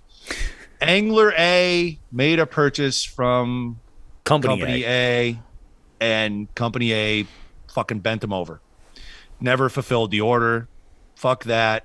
And then when Angler A, not loudly but quietly, pulled away from Company A, there was some shit that went back on Angler A. So now I'm pissed because this Angler A deserved none of this. Yeah. None. It's none. No. When we say the nicest human we know, we're not fucking kidding. We're not joking. This is the thing is that this angler was such a strong supporter of Company A early on. That like, and I mean, like, just one of the sweetest human beings. We're so unbelievably lucky to know. Really, like, someone who's going places. You know what I mean? Yeah. And this was sadly, unfortunately, I think this was a bridge that got burned hard. You know? Yeah, and I'm not saying that all the other anglers or companies that got burned by Company A before Angler A. Yeah. This one hit us home. This one was a fucking straw that broke the camel's back. That's what it was. Just, I've had enough. You know, I hate to say this. A lot of people aren't going to know what we're talking about. Yep. But there's going to be a lot who do. I'm going to say this about Company A to realize just how shitty this is. And this company had, our 100th show. Our 100th show was a fundraiser for an environmental agency based here in New England. Make Massachusetts fishing spots great again. Company A purchased a handful of tickets. I forget how many they were. And when the shit hit the fan and Sean had reached out to Company A to kind of say, hey, what's going on? This motherfucker asked for a refund on those tickets. And I granted it just basically to show, like, and I never said anything. I never said a word. But, I mean, who asks for money back from a charity? Yeah, and I'm holding back other stuff too about charities. I know. I'm getting angry fucking thinking about it. You know what I'm thinking about it. I'll say this much, is that this isn't the only fundraiser this person has fucked. Yeah, I know. That's all I'm going to say. Yeah. I mean, I'd like to warn everybody off, but isn't that slanderous? I think legal things can happen to us. I don't want that to happen. That's why I'm not naming anybody. There's nothing legal. He doesn't own anything. I know. You know what I mean? Fuck. It's nothing to worry about. But I will say this much. Like, if you guys really want to know, fire us a DM. Oh, Jesus. You know? I'll tell you guys. Fire Bobby a DM. Or come fishing, and I'll gladly give you all the tea. Yeah. Gladly. Because at this point, like, this one individual and this individual's brand has had a negative impact on enough people that we care about and that are close to us and have directly supported us, like truly supported us. That, I mean, like, it's like somebody, like, you know, somebody picks on your siblings, something like that. Yeah. I mean, what I said That's what we're doing. During that phone call to close it, when I had my little military uniform on, I was fucking pissed off. I'm like, I am on this podcast that is yours. Yep. You allow me a lot of fucking decision making when it comes to setting up the podcast. Mm-hmm. And I can fish competitively. Am I near the best? Not even close. But I can fish competitively and handle my own. Sure. Right? Yeah. Aside from those two things, I have my word. And when I recommend somebody to somebody else, and then I hear back about it negatively, that impacts my name. Yep. And that's all I have. Yeah. Really. So, and I was fucking livid. So that's all I got. Yeah. Yeah, it's true. I mean, at the end of the day, I think the thing is this, is that the reason why we're so pissed off about this is that we're a media company. That's what we do. The only thing that we can provide anybody is our reputation. You know, if we say something about a product or something, it's because we are sticking our neck out there for that product. You know, if we say something about a brand, we're sticking our neck out for that brand. And when we make a connection between two different entities to put some things together and we play that mediator position, you know, of making connections, then, you know, even though, you know, hey, in theory, we're not really involved if they just drop the ball, we still hear about it and it still does have some type of an impact on us. So this is just kind of like our way of going to bat for, like, the people who've kind of gotten shafted, you know, and it's just, it's bananas. And it's so unfortunate that this person is just clueless to this, so clueless that everything else is somebody else's fault and they're somehow a victim. That's not the reality. Yeah, I'm getting pissed thinking about this. Like, I know segment 2's wrapping, or segment 1's wrapping here. We got segment 2 on tap, but I'm gonna have to fucking I'm gonna take the angriest piss that I've ever taken in about fucking 10 minutes. I'm just fucking fried over this thinking about it because while this shit was recent, we actually took a little mental breather because of the wonderful news we had last week, and we pushed this off. Yep. And I'm getting all fired up again because I haven't been thinking about it. So I just look at all I can tell anybody is if you're getting involved in a company as an angler, as a pro staff team member, whatever the fuck it is, and something doesn't go right that's promised. And I don't mean like something being a little late or some late shit happens, especially in the world today. Yeah. Yeah. Well, but outside of that, outside of like the insanity of the world, like if you're getting screwed, there's a difference. Yeah. So be aware. I don't know. That's all I can tell you.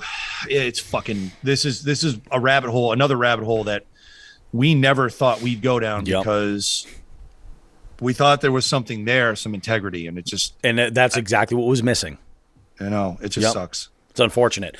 I'll tell you, in my mind, as we're connecting companies A, B, and C with Angler A, it reminds me of this scene from It's Always Sunny in Philadelphia, and I'm going to play a clip here. Pepe Sylvia. I look in the mail. Well, this whole box is Pepe Sylvia. So I say to myself, I got to find this guy. So you won't understand that, Sean, but I'm putting that out there for our listeners because It's Always Sunny in Philadelphia is one of the most popular television shows that's run recently, and that scene, it's perfect. That's how I feel with the company A, B, and C, Angler A, and what are we going to do with this? How are we going to stretch these things to go, from point A to C to B to A? And it's crazy. I know. And we're keeping the lines are drawn. We're keeping it simple with 3 companies, 2 that are pissed at company A, and an angler that is pretty shell shocked by the way he was treated by company A. Yeah. And then we could go on probably to company M. And then A through M. Yeah, for sure. We Organization A. Yeah. And then we could also go on probably to Angler double Z at this point. Yep. From single A. I'll say that I want to end this on this. If there's a message here, there is a saying: you don't shit where you eat. Yes, true statement. That's all I'm saying. Yeah. I got to go take an angry piss. Go take an angry piss. I'm going to set things up for segment number 2. Folks, we got much more Jigs and Bigs goodness coming up after this short break. Trust me, you don't want to miss this, guys. And just the tip, we got some knowledge to drop for you guys. And it doesn't have to do with networking or anything like that. This is on the water knowledge. Trust me, you can use this. And then an FTG it's going to hurt. Coming up, Sean gets even fucking angrier. Sean blows out Sean has an aneurysm. Oh, it's going to be great radio. It's good stuff. Folks, we'll be back. Don't go too far. Much more coming up right after this. Jigs and Bigs wants to take a moment to say thank you to our partners for helping us continue to push the limits of our fishing adventures and bring you amazing long-form content. We want to thank Old Glory Outdoors in East Brookfield, Massachusetts. Old Glory has an amazing selection of fishing tackle, including 6th Sense, Guggen Baits, X-Zone Lures, Shimano, Daiwa, Lew's, 13 Fishing, Arc Rods, and many more. Use promo code Jigs and Bigs at oldgloryoutdoors.com and in-store to save yourself some money and support the show. For all your premium kayak needs, we partner with Three Bells Outfitters, located along Smith Cove in Niantic, Connecticut. Three Bells is your go-to location for kayaks and accessories from Hobie, Native, Bonafide, Jackson, Yak Attack, Naqua, Boondocks, Burley Pro, and many more. Financing options are available to upgrade you and your kayak fishing experience. White glove delivery service is also available. Visit threebellsoutfitters.com for more info, and don't forget to tell them that Jigs and Bigs sent you. When it comes to high-quality polarized sunglasses, we've partnered with Torres. They provide stylish sunglasses in a variety of frames that are light and fit comfortably on your face. The polarization cuts glare and allows you to see the whole picture, helping you identify identify what's below the water's surface. They have a 60-day, risk-free trial, lifetime warranty, and free shipping. Plus, you can save yourself 10% with the code JIGSandBIGS10 at checkout. Visit Toreg.com to check out their selection. That's www.torege.com. Again, we cannot thank our partners enough for their support. Please consider supporting them and supporting the show in the same process. Thanks.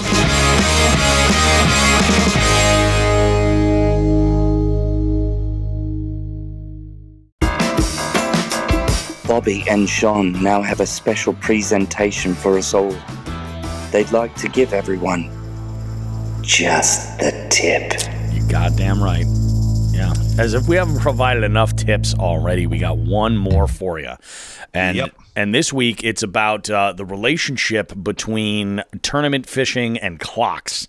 What's the relationship? Well, Sean's going to explain. Go for it, bud.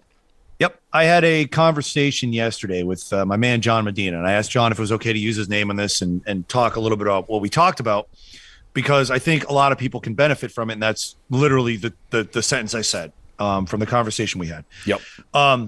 John fishes in the Western Division with us, and John can fish. I fished against him solo, and I fished against him in tournaments. And it just seems though his finishes in tournaments are always a little lower than probably we all expect. I mean, he made it to the to what was the semifinals of the knockout tournament last year. That was his first year, and he and I faced off to go to the championship. So he was one round out of the money last year. So the dude can fish. And I talked to him yesterday. Now, we all went out to grab a bite to eat after the tournament on Saturday. Mm-hmm. And then I talked to him yesterday about something else. And I said, what's going on? And he said, sometimes when I'm in tournaments, he said, I fish faster than I want to because I'm always looking at the clock.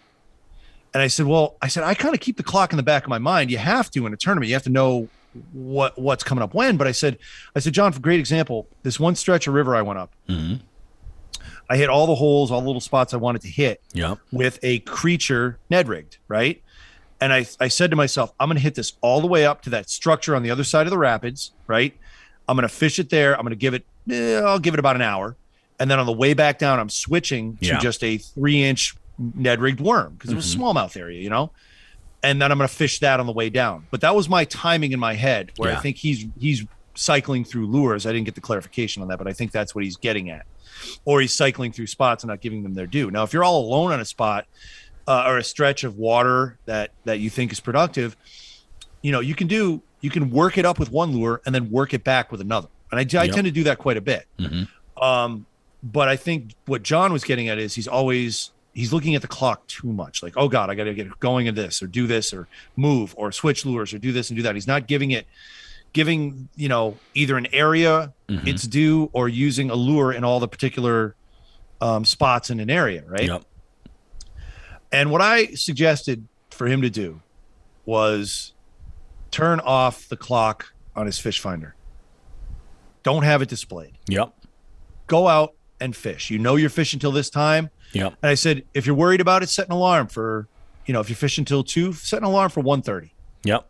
But don't even have the clock up. Focus on what's around you, not that timer, basically, that's rolling on the screen. Yeah. So I hope he gives that a shot.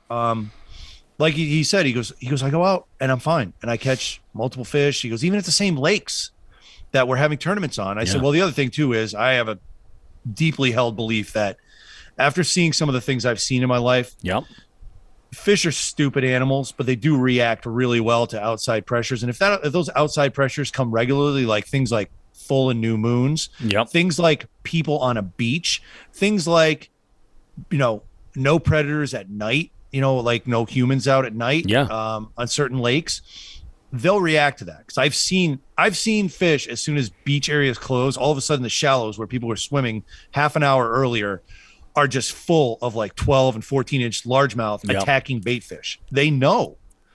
And the fucking minnows probably know, hey, if we stay shallow, the bass the predators aren't going to come by the humans, you know? Yeah. And then the next thing you know, bam, they're fucking the shallows are fucking boiling with fish. Yep. And I think that recreational lakes on weekends are something the bass learn and adapt to. Yep. And they're loud. You know what I mean? That the boats are loud. People are zipping all over the place. And I think that happens a lot more than we think. Now, the bottom line on that is turn the clock off while you're fishing. Focus on all the things around you. Are you on a rec lake? Do you need to pay attention to, maybe it's a weekend now, should I go a little more finessey? Or, hey, it's raining and it's windy. Maybe now's the time to pick up that buzzbait or the chatterbait. You know what I mean? Like, don't worry about, oh shit, I've only got 6 hours, I'm in 8th place. I don't think that's Is that necessarily what like he was getting at with that one situation? Because I'm curious, because there's the time, like the awareness of what time it is and everything, but then there's also the fact that like your mindset going in is like, okay, this tournament is X amount long, this is what I've got to work with, and then there's just that anxiety, like that internal clock of, I need to work this area, or, oh, that wasn't productive there, or maybe I should, work an area with such and such, or like you mentioned, like, changing out lures and kind of like stumbling with that. Is it, if let's take that a step further. Let's say that the clock isn't on the display and that you've got an alarm set for that last 30 to 45 minutes beforehand, so that way you're like, okay, now I need to know that I'm this close out or whatever, and it kind of dials you in a little bit. Even at an alarm at the end of the tournament where you're like, okay, cool, done. Like whatever it's got to be. Like what if it's that internal clock? Yeah, well, I think he used to use the term looking at the clock. That's where I went with it. Gotcha. And developing an internal clock's a little bit different. Like, yeah. Well, I'm curious, how do you have any advice for turning off that internal clock? I don't think anybody should. Because if you don't turn the internal clock off, right? So you're sitting. So that would tell me if you're not turning the internal clock off, you're going to sit at a unproductive spot, small hole or whatever, with an unproductive lure and just keep tossing it. At some point, your clock has to go off and say, hey, asshole, this isn't working. I got to move. Either this is the wrong spot or the wrong lure. One of those two things has to happen. Well, and I think that lends to the sort of conundrum of it all, is this the wrong lure? Like, what are you supposed to do in that situation? Do you sit there and at a spot that maybe you've pre-fished or you've got experience at, and you're like, nope, this is where they are, this is where they're going to be, this is where, based on my records, like where they're going to be? Is it, do you find it to be more productive to say, screw it, we're going to go to another spot, or do you alter what you're throwing at that time? I would hope if you're pre-fishing, you've kind of dialed in a pattern or a color or something that they will bite on. But like, that's what I'm saying is, what if this issue isn't necessarily physically looking at the clock and saying, I've only got X amount of time left? Because obviously you want to focus on what you've got left for time and what you're giving to an area for a certain amount. But I'm thinking, like, because I feel like oftentimes when it's a competitive situation, that it's almost like a ticking in your head, the anxiety, and you can't stop it. I don't get that. Yeah. Yeah, I think we've talked about it with your experiences. I don't get that at all. I'm actually smooth. Yeah. I just go out there and, like I said, I'll pick a stretch of water that I think is productive. Yep. And I'll slowly hit it with one lure. And if I really feel that stretch has fish on it, I'll come back with something else. Yep. And hit the same. Gotcha. You know what I mean? But at some point, if I do that 2 or 3 times with 2 different lures, at that point, the internal clock. At some point, you've got to make a judgment and say, all right, they're not fucking this isn't here. Yeah, this isn't happening. They've moved. That's when the eternal clock goes up. But if that takes me 15 minutes to do 3 times, if it takes me 45 minutes to do 3 times, if it takes me 3 hours to do it, I'm fine with that. I'm not looking. Yeah. I'm only looking at the clock to say, oh, it's 10:30. Maybe I should have a sandwich. Gotcha. But I think what I got from John was he's constantly looking at his graph, and there's the clock, and it's making him speed up. Yeah. His working ability to really cover an area. So that was my suggestion. Turn that off and fucking go out and have fun and just roll with it. Yep. And set an alarm saying, okay, I want to be back by this time, and that's it. And then that's where the focus. I think it's a focus issue of focusing on, I'm in a tournament and I only have 8 hours. You know what? You said something there that I think is really, really key too, because I'll use an example. So if you're, and I hate this term, but like if you're out fun fishing, right? Yep. And I throw a bait and it lands in a fucking tree, or I get hung up on a log and I have to go free that bait up.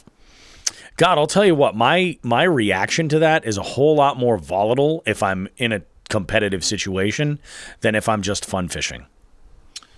I agree with you wholeheartedly. That's where I feel like the anxiety is like even worse. So, and that time management is, I mean, the obvious answer is to like, well, work on your abilities so that you can, skip better and you're not going to fucking blow up a backlash on your spool or maybe, work on whatever technique it is to ensure that those things don't happen. That's a given. But on the road until there, those things are going to happen. And I feel like how you deal with those issues and that additional anxiety of like, I do this often, and even when I'm fun fishing, like if I get hung up on a stump, right? Or, and I've got to go free up a bait and I have to get my boat in there and I get in there and everything's good. I basically consider that spot as blown up. Like it ain't happening. I'm going to move on. Which I'll come back to it after an hour. Yeah, give it some time, and it could definitely bounce back. It could, but I look at that. But it's that time management and anxiety management, I guess, is really what it gets down to, because like anxiety is a natural thing. Like we in this world today, we talk about anxiety like it's a bad thing. It saves your fucking life, is what it does. Yep. Like if we were like in the jungles, like, living as animals, anxiety is what would keep you alive. It's a good thing. The issue is that, when you put yourself in a competitive situation, there is a relationship with time and anxiety. Deadlines. Completely. Completely agree. The two things line up. So I think that like maybe that's part of what John is wrestling with. And I think the only way to overcome it is just to keep going to dull that anxiety somewhat. It's just weird that he's only having that problem in tournaments that are multiple people. With individual tournaments, he's fine. When you say an individual tournament, like, are you mean like an online tournament? Oh, okay. Oh, like the knockout. Oh, and the knockout. Yeah, really. And so I like what he was describing, where he's constantly looking at that clock. I don't. Like I said, again, I look in the morning to see what time I can have a sandwich. Like I usually try to eat between 10 and 11. But like, when it comes, I got anxiety twice. I got pissed off pretty bad when I was upriver fishing in the smallmouth area. Number one, when I worked, so that thing I worked up with the creature, that whole side I worked up with the creature. Yep. And then I got to the point I wanted to get to, and flipped over to the true Ned rig, the fucking worm, right? Yep. That was all according to plan. What happened next was not according to plan. You talked about blowing up a spot. I did do that. Yep. I got fucking snagged on something and I was pissed off. No harm. I got the thing out, but that spot was now dead. And that was when I said, okay, now it's time to turn around and go back down river. It was probably about 5 to 10 minutes before I really wanted to. Yeah. And then when I got down river, I hooked into a smallmouth that I was measuring, and I put my rod in the rod holder, and I always leave the bail open to deal with fish. I don't want that tension on there. I recommend everyone do that. Yeah, There's another tip. I do the same thing.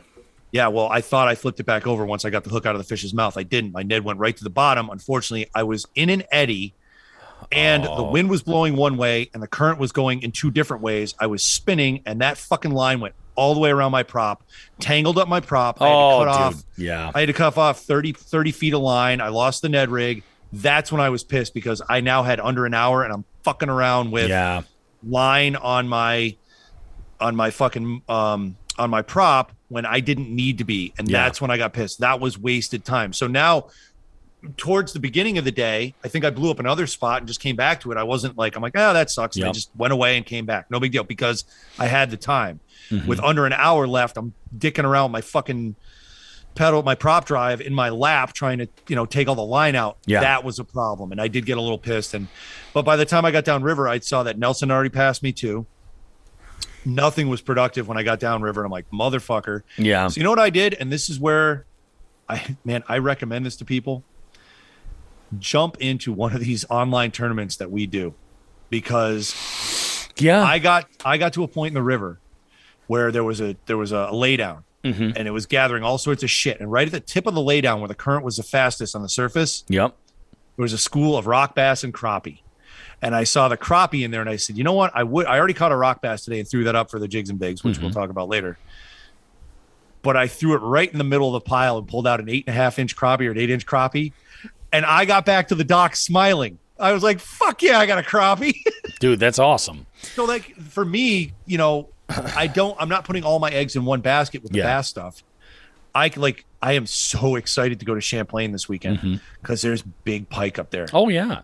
So I'm looking to get a nice pike on the board, And that I think is something that like we got to throw out there too, is that when you're competing, okay, and you catch something that's not on the schedule of targeted species for bycatch. The tournaments that you're in, you're catching bycatch. If you can give them some value, they don't become a nuisance. They become like a secondary accomplishment. A little notch on your side quest. I smile. I mean, I smile. A little part of me's hurt, but I smile every time that I'm in an MAKB tournament. And I hear somebody say that I know is not in a jigs and bigs or a chronic trip that we're competing in. Yeah. Oh man, if I see another fucking 10-inch crappie, I'm gonna be pissed. And they're the only person that that crappie would have meant something. Yeah, exactly. If you give it some value by being in another tournament, yeah, awesome. Shit. If you give it some value and it's something decent, you catch a trout or a crappie or something like that, or something that's a decent eater. Yeah, you double down. Give it value twice. But yeah, True. that's all I can say is yes, there's anxiety involved. Yeah. We've really fleshed this out. There's anxiety involved, but from what I got from John during multi-person tournaments on site, he's looking at the clock too much, and I said, turn the clock off, see what happens. So we'll see if that helps him out. Yeah, could be. Could be. So that's all I got for just a tip. Is it time for me to get angry again? It is. Fuck! Put that guy. Put that guy. Put that guy. So I wanted to do an FTG today about idiots that insist that you dispatch unsavory fish species, but then Sean threw a trump card down, and like he took it. He took it. And this goes to our evergreen content. Go ahead and filter through year one's Sean the Fisherman stories. Filter through them because part one of this is there. And I never thought it would happen again. Yeah, it's true. I on the day I was pre-fishing, I went to go pick my son up from school, driving down scenic Route 20 in Massachusetts in Westfield. So scenic. Got the Slayer sticking out the ass end of my bed of my truck, like I always do. Yep. With a gigantic bright orange flag. You can't miss it. Bright orange. Yeah. I'm at the stoplight for, I don't know, 15, whatever it was, 10 seconds. I don't know, not even more than 10 seconds. And my truck jolts. And behind me, there is one of those little boxy, what is Subaru or some shit. I got his license plate. Was it a Forester? No, it wasn't. No, it was a little boxy. Goddamn, it was a foreign car, little tiny boxy one. Not a smart car, but like barely bigger than a smart car. Gotcha. Okay. It was boxy, and I'm looking at it. I'm like, what the fuck? And I realized he pulls back a little bit, and the fucking Slayer was on his hood. So this is the second time in my life I have been stopped, and someone has come up on a clearly marked kayak and put the kayak up their hood. Now, the last time this happened, I'll let you guys go ahead and listen to that story. It was a teenage girl, college-age girl with a Jeep Liberty, and we pulled over, and I said, do you want to exchange information? She said, no. And I said, you are on your own for the paint job then, because that was my native ultimate, and plastic went up the hood, made a nice line. Mm-hmm. This guy took a fucking, what is the brand? Is it Burley Pro of our new... the rudder? The rudders. It's Boondocks. Rudders. It's Boondocks. I apologize. Yep, and it's aluminum. Yeah, this is a nice, what are they, about half-inch thick aluminum that went right up his hood. Oh, it's huge. And he didn't want to pull over no matter how much I beckoned him to, so he can fuck off. Yeah, go fuck him. Yeah. So this is simple. Fuck that guy. And recommendation for everybody, just another tip. This is just tip day, Bobby Roast Beef. We got tips coming out of every single direction. It's an orgy of tips. Tips on tips on tips on tips. If you see someone with a bright orange flag hanging off anything on the back of a pickup, a car, and you hit it, you're an idiot, and it's your fault. Don't do it. If they don't have something hanging off, pretty sure it's a law, and then you pull over and say, why wasn't that marked, and get a picture of it, and then you got a case. Yeah. So there's some legal advice that I don't know what the fuck I'm talking about, but I'm angry that this guy fucking got underneath another boat. I didn't think it would happen twice in my lifetime. Hell, it happened twice in 10 years. It did. Fuck that guy. I'm done. Let's talk about tournaments. All right, so let's go ahead and get into it, guys. God. Thank God we hear the Dothrakis. All right, I got lots of shit here. Ready? Hit me with some funny shit. All right, what do we have first? First off, MAKB West. We had our event on the Chicopee River this last beautiful Saturday. It was actually beautiful out, just the fish didn't cooperate. Turned out to be a big old nibbler fest, with the exception of maybe a handful of fish. Two really nice ones were caught. So as I mentioned earlier, Nelson finished in 5th place. I'll just do the top 5 for both. I know 5th didn't pay off, but Nelson finished with 5th place and got the pickerel lunker. He got a 20-inch pickerel. He fished. Where did he fish? Oh, he rolled the dice. He went to one of the dicey spots with the parking. Oh, okay. Yeah, he was up there with I think Logan. I can't remember. Whatever. I'm not going to blow spots. He was not up there by himself. But Nelson finished 5th with ready for this? This is how bad the day was. 66 inches. Wow. Yeah. Congrats to Mr. Tim O'Keefe, as we just did. 4th place in the money. 66 3/4. Dude, it's an accomplishment, man. No, it's great for Tim, but you see where these numbers are going? Oh yeah, like not a stellar day. That was I would say some Chicopee shit. Oh, epitome of Chicopee shit. Yeah. Chicopee shit. All right, 3rd place. Logan Brunton, his first time in the in the money. 68 3/4, and I think, where did Logan fish? I don't know. Again, he might have been fishing with Nelson. I don't know. 68 3/4. Great job to him. He's 3rd place.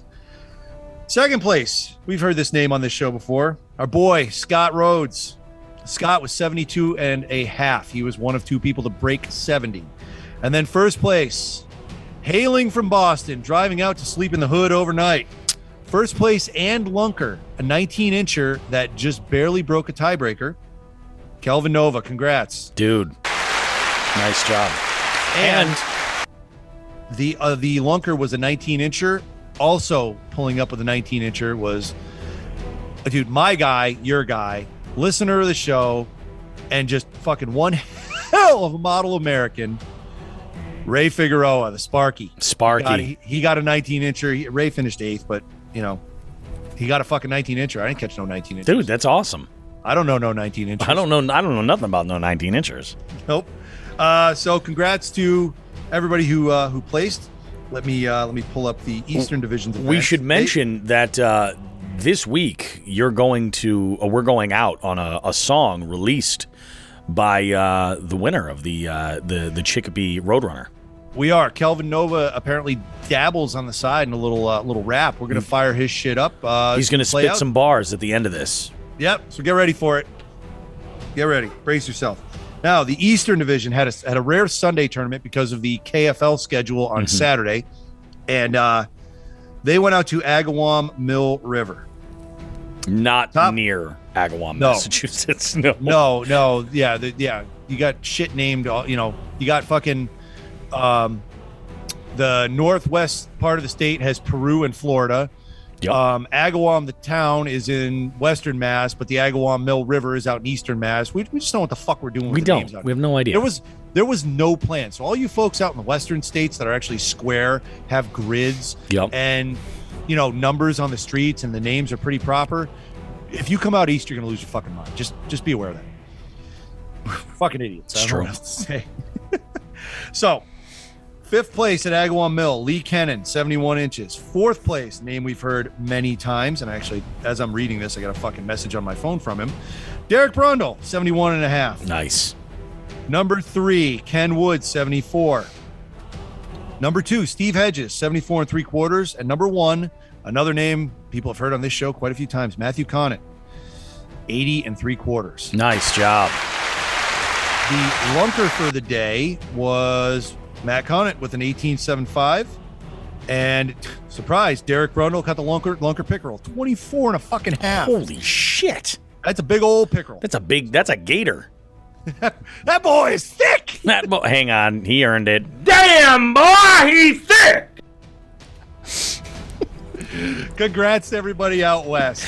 That was a hell of a showing. You guys did great, and you know, fishing was tough all over the all over the state. I mean, we didn't talk about it in segment 1 because we got sidetracked 18 times, but we're really, I think you know, it's general. Obviously, not every body of water is going to be this way, but I would classify most Massachusetts waters that I've seen lately as in the ugly, ugly, ugly realm of post-spawn. They are fucking beat up. It sucks.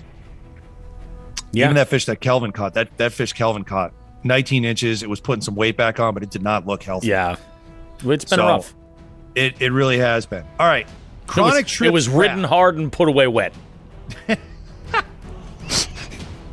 I'm sorry, Kelvin. You deserve better than that, right? Dude. All right, let me hold on. I gotta get my fucking. There we go. All right, here are our winners for Chronic Trips this past month. Yes. All right, so we'll do the first to 100 first. Surprise, surprise, Jerry Multi-House. Oh, no way! I know. Knock me over with a feather.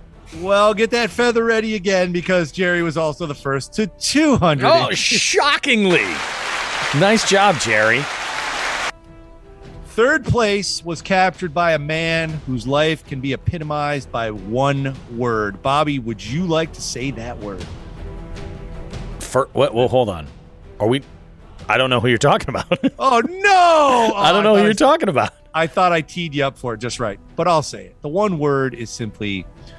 dude. Oh, dude. Okay. Yeah. Nate Shagnon, congrats, third place. And I would also like to bust Nate's balls on air, clearly here, because Nate called me up on the last day of the tournament looking to get an update on the scores. And I just, unfortunately, with all the running around I've been doing, I can't sit down in front of my laptop and do it.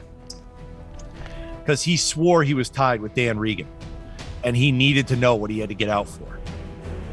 The problem was, he was not tied with Dan Regan. He had third place all by himself. Oh, really? Okay. Calling me at 6:25 in the morning before I get up to bring the kids to school, and I'm like, Nate, you're killing me. He's like, oh, that's my bad, dude. I miscounted. I'm like, let me sleep. Hey, Chronic Trips. I mean, comes with the territory, right? It does, you know? It does. Yep. Second place. This is weird. This is another second place here. Scott Rhodes for another second place. 2 second places for Scott on the tournament after tournament. It's not a bad thing. First place, gonna blow your fucking mind. Jerry Multi-House. First place. Shut up. So congrats to everybody on Chronic Trips. Their winnings will be taken care of. Seth is actually up in Vermont. I will text him about it. If he can do his PayPal stuff up there and has signal, fantastic. If not, he'll be back next week. You've been warned. You have. And then Jerry gets I think there's going to be a few side prizes thrown out there. Definitely for Jerry's 1 and 200, but Seth and I were talking about something for the first through third. Might be getting a little, party favors. Little bonus. Little bonus. Now, some really fun stuff.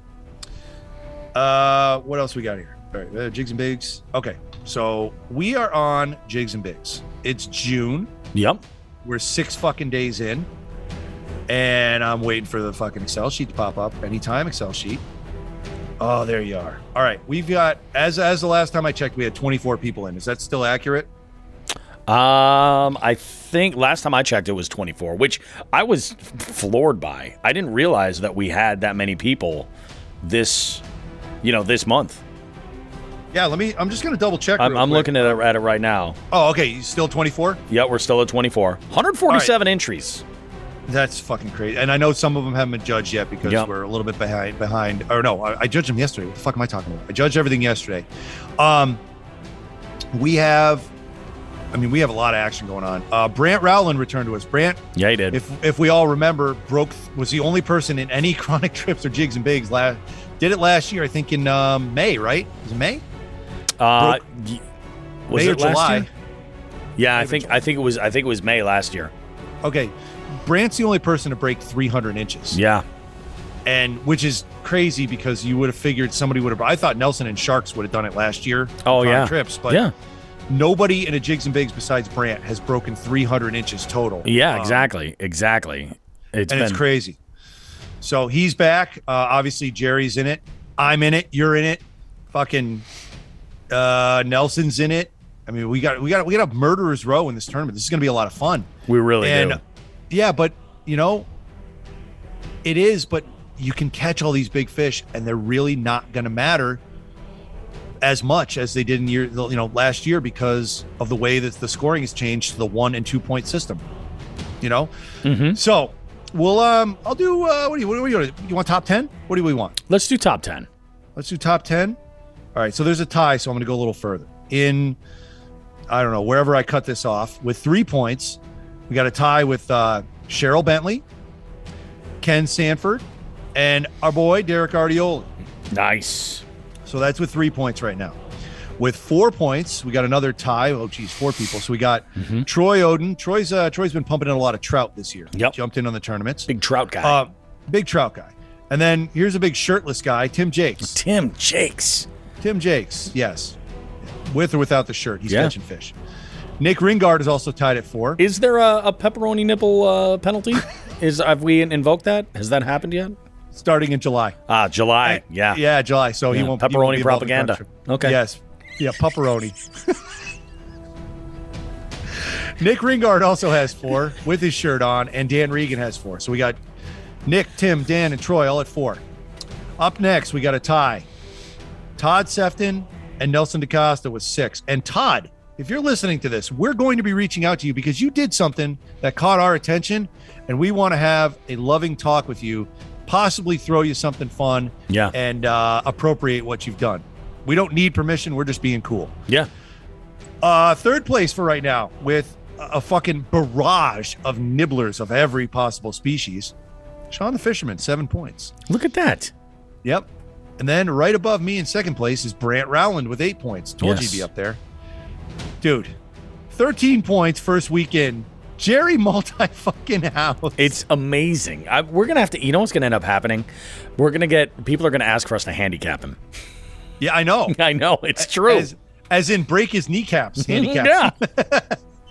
So, first to 100 was Brant Rowland. So congrats to him because Brant's up in Wisconsin, I believe. He's in the upper Midwest, and he has access to waters that actually, we've had this discussion numerous times with numerous people. Mm-hmm. The bowfin around here just don't seem to be as violent and as, malicious as the ones in the Midwest and the South. Yeah. Brant's his NE5 right now is stacked with bowfin. Now, there's our standings for now. We're a weekend. And he has, 28 and a half inch in first place in the bowfin category. It's a beautiful bowfin. But toad. Yeah. Yeah, exactly. It's huge. That's a big fucking bowfin. Yeah. So, and he hasn't even put any pike in yet. So that fucking onslaught's coming. One thing that we wanted to mention on the show, okay? Pertaining to this tournament, before we go on to our little KFL teasers. Yep. We have an entrant in this tournament that is out there busting his ass to get on fish. Yeah, 100%.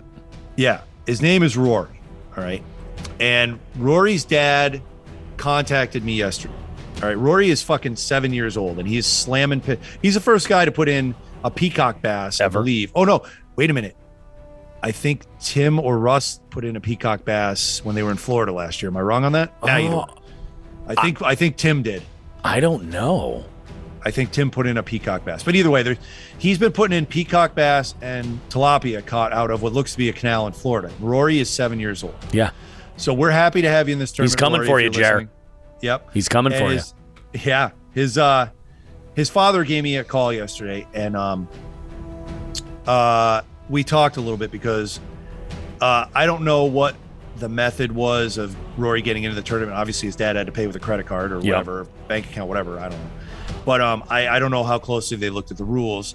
But Rory's fish have all been turned in on a board that's really not legal. Right? Yeah. And he doesn't mean like he stole it. What No, he it's means is, it's not the required catch board. yeah, so I called because I do not. There's a time to look at rules in a fishing tournament. Yep. And as a director and say, like, there's a rule here, and then ask myself what's best for the sport. Yep. Okay, we have a 7-year-old kid whose father said he was trying to fish through thunderstorms to get shit on the board the other day. Yeah. I sent out an email to all the contestants saying, listen, we have this opportunity to nurture a future competitor. He's got the wrong board. I don't like it either. His father said they were replacing it. I said, do me a favor, just get the catch board and take a look at the rules and make sure everything's good. Because I think one of his fish was upside down too. But this is a 7-year-old kid slamming fish on a measuring board. And he's learning. That's the thing. Yes, he's learning. Exactly. And he's out there and he's got that spark. If he's trying to fish through thunderstorms at 7, he's already as crazy as half of us. Yeah, exactly. It's true. So I sent an email out saying, look, I'm looking at his catches. I don't know how far how many points he's going to accrue in the tournament. Right now, I think he's leading the NE5 with all the fish that are. He was when I looked at it last. He was leading the NE5, which is great. So I had to look at that and say, do I start DQing fish off the bat and extinguish that spark, or can I wait? And I think he'll be putting fish up that'll probably call those other ones out. So I'm not going to DQ his fish right now. And then I'm going to take a hard look at what he's got at the end of the tournament, see how it affects things. But I don't think, like, I am Mr. Rules and Mr. Safety, and I don't want to extinguish what Rory's got going on. Yeah, exactly. I don't even want his father to explain, look, you used the wrong board. Look, the fish was upside down. This is the important part. This is the decision I had to make. And I sent an email out and I said, everyone, I'm doing this. I'm putting it on my shoulders. This is my responsibility, not as a director, but as a steward of a sport that we love. Yeah. And if anyone does, and I say this is a money tournament, I get it. If anyone has a real problem with this, I will, no questions asked, refund you. And we're cool. I get it. Yep. But this is an opportunity. Keep that in mind, folks, that where this is that the premise of where this is coming from is to introduce all types of people to competitive fishing and teach people to do it the right way. Yeah, if this was an MAKB event, this might be a little different. Like if I saw them, I would give them a briefing beforehand saying, this is what you have to do. If you get disqualified, do not take it personally. Again, we talked about that a couple weeks ago, about people getting DQ'd or denied or anything like that, and they take it personally. Dude, I lost my whole bag of Messalonsky. Yeah. I get it. Oh, yeah. My phone was fucked up, and I fixed the problem. Yeah. Again, I don't dislike Jason or Sam or whoever did the judging. I don't give a fuck. Well, I mean, he did slash their tires. It was a little petty. Maybe Jason's still trying to put out that hot bag on his porch. Maybe. The hot foot. Got the old hot foot. The old hot foot. But no, I'm doing this for a reason. And again, I was transparent about it. Said, not only that, if you got, everybody in the tournament, Rory has a Instagram page. Bobby, if you could bring that up real quick. I forgot the title on it. Yeah, sure. I'll look it up. Support the shit out of him. This is our future fishing. You want to see an industry of what we're doing years to come? This is the face of it. Give Rory a follow on Instagram, and he's doing his shit. You're going to see his pictures you already can see his Jigs and Bigs pictures on there because he's been posting them. I'm sure his father's helping him out with the Instagram, but oh, sure. I mean, we're fucking old, and I think that, kids can't handle technology. He was probably born in Instagram. I have no fucking idea. That's exactly it. Rory's Instagram is Rory Offshore Fishing, all one word, all lowercase. Go give him a follow. Yeah, we're doing it. We're liking his stuff. Encourage this. This is the future of our sport. You know what? Go. You kind of gave me a great idea. I kind of think at some point, maybe late in the season, we should just do like a weekend youth tournament. We could be a lot of fun. We'd have to limit it to like under 16, I think. Yeah, I think something like that. Yeah, exactly. That's exactly it. Where and then we can put the feelers out and say, hey, if you've got children of your own, or nieces or nephews, or kids of friends of yours, and you want to take them out fishing and kind of give them this experience, like that's a good way to do it. Yeah, I wouldn't do That'd be a that lot one of fun. for. I wouldn't do that one for money though. I would do that one for prizes because this current, I agree. obviously the current setup we have, the current format is, Yep. Payouts. And again, that's when I talked with Rory's dad, he actually said, we're not worried about prizes or this or that or the other thing. Yeah, it was more of just seeing where he would place. Yeah, he wants Yeah. to see how he does, which is awesome. He's establishing his own fucking baseline. Somebody wrap this kid in fucking bubble wrap. He needs to survive everything. You know what I'm saying? It's awesome, man. And it sounds like if he's trying to fish through thunderstorms, we might need to. But so that's that. That was an unusual thing. And again, I'm being transparent about it. I think looking at what Rory's doing Yep. is far more important in the long run than the if rules for if he knocks a point off of somebody here or there, or he gets the NE5, whatever. You know what I mean? I mean, I just want to see that kid out fishing. Yeah, He seems to there's be more into it. value. Yeah, there's definitely more value in inspiring a young person to really develop the passion for the outdoors than there is in, winning a few bucks in this little tournament, multi-species tournament, Exactly. Yeah. Exactly. Nobody's paying their fucking rent with this shit. At least I hope they're Yeah, not. If they are, you got problems. Exactly. But yeah, that's all. So keep up the fishing, Rory. And then I have one last thing for tournament stuff. Might have heard we're involved in a little thing called the KFL, the Kayak Fishing League. Yes, we do a little we recap are. show. Yep. Yes. So we actually, to tell the truth, let's pull back the curtains, the beef curtains. Wide open. Oh, hold on, let me pull them back. That was a bit much. They're pulled back.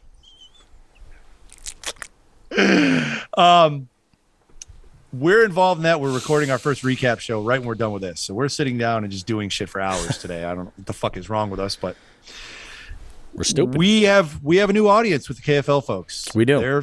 A lot of them are tournament anglers that may have never heard of Jigs and Bigs. They're from all over the country, and we're going to go ahead and we're going to give them a taste of Jigs and Bigs first, so they know who we're dealing with. Before we talk about any games, any matches, any fish caught, Yeah. we have a little surprise. We did a little customization. We did. We you and I, we were fucking dying last night with what we came up with. To add a little personalization, our own little Jigs and Bigs personalization of collaborations with every team. We highly suggest you Jigs and Bigs. We highly suggest I just said that. You did. I highly suggest you jizz all over anything you can nearby. I highly suggest you, as Jigs and Bigs listeners, you might want to listen to this first episode because we did some shit. And you'll like really, it. If you like this show, you'll love that. Yeah, we think the first segment of this is going to be fun. We're going to establish right off the bat our tone, and you're gonna get some Sports Center type stuff out of us afterwards. But we need to let everybody know there's a standard being set here. For sure. There's a new sheriff in town. We've upped our standards. So name's up roast yours. That's all I got for tournament stuff. So check out our KFL stuff. Jigs and Bigs is still open for registration until the 15th. Yep. Get on it, folks. Yeah, and remember, you're not at a disadvantage. If you got a pond full of bluegills, crappie, perch, and pickerel and bass, Yep. there's what, 6 points right there. Easy. Yeah. Yeah. Get on. Now you're in third. Now you're in third place. Get on them. Jump in. This is all fun, and yeah, let's see what we can do, folks. I love it. Well, that's all this show is packed with great stuff for you guys. We're going to take a real short break right now. When we come back, we're going to put a bow on this sucker, wrap it all up, and we will see you guys right after this.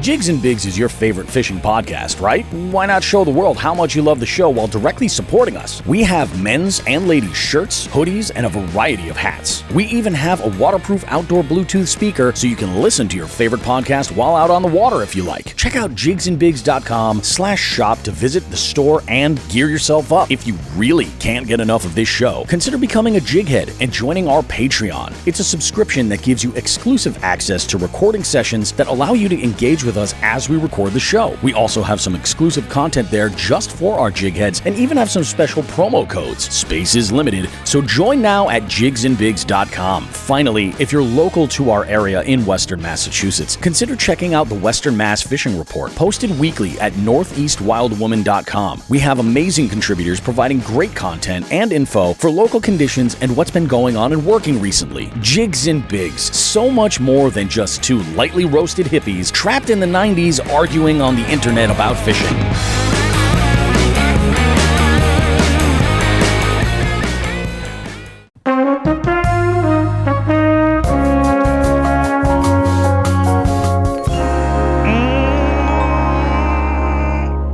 That was one hell of a show right there. All kinds of great, exciting stuff for you guys. We had we got very, very upset in every single segment of the show multiple times. Just title this one The Angry Episode. Agenda of Rage? Agenda of Rage? Jigs and Bigs, the Agenda of Rage episode. Yep. But this is really, really good. We got lots of tourney action that we had to talk about in there. Some good value for you in our Just the Tip segment right here, as far as balancing time and the relationship between the clock and you as a competitive angler. I mean, realistically, even if you're just, getting out there for yourself in a non-competitive situation, I've said this before, time is precious. You only have so much time to fish. So you might as well make the most of it while you're out there. So it's something to be aware of. Keep in mind that setting an alarm trick is a great idea, especially if you're like, oh, I want to be off the water in this much time, so that I can get home and my wife's not pissed. There's a lot of value in that. Not pissing off your wife or your husband or whomever. There's a lot of value there. Yep. Yeah, exactly. So It's a good thing. But we have all kinds of good stuff that we talk about. It's really good. And we're only, that's the thing, in the Jigs and Bigs tournament, only 6 days in. I'm floored that it's not even an entire week, and we've got almost 150 entries. That's insane to me. Yeah, there's been a lot of fish going in. Yeah. It's a whole lot. You know what I decided to do for this one after seeing how Jerry and Brant have run away with that, the length ones? Oh, the length categories? Yep. I'm just I got an 11-inch largemouth in the NE5, and I don't really think I'm going to put many more in there. I don't really give a fuck. Unless if I go into find a ton of 30-inch pike up at Champlain, that's different. Sure. Yeah. But I mean, I'm going to leave it alone. But I did get permission from my wife for something. Oh, what's this? Oh, I did. I think I always feel I have a shot during the summer. Yeah. Of this one particular body of water out of the Cape that I always turn up big pickerel at. And I'm talking 25 and 26 inchers, right? Yep. That's big. I got permission during the week. I said, is there one day that you would be able to pick the kid? Actually, after this fucking week, kids are out of school. Yeah. So I said, is there one day I can just go? And I want to do it during the week. And she said, oh, absolutely. Just pick a day. So I'm going to go out to that pond. And you're going to go out and make that shit happen, huh? And when I'm done with my 25-inch pickerel or all the 20-inch pickerel that are going to NE5, if I decide to do that, I'm going to go to Max and Chatham, and I'm going to eat a fisherman's platter. Good for you, I'm dude. going to have a stroke on the way home.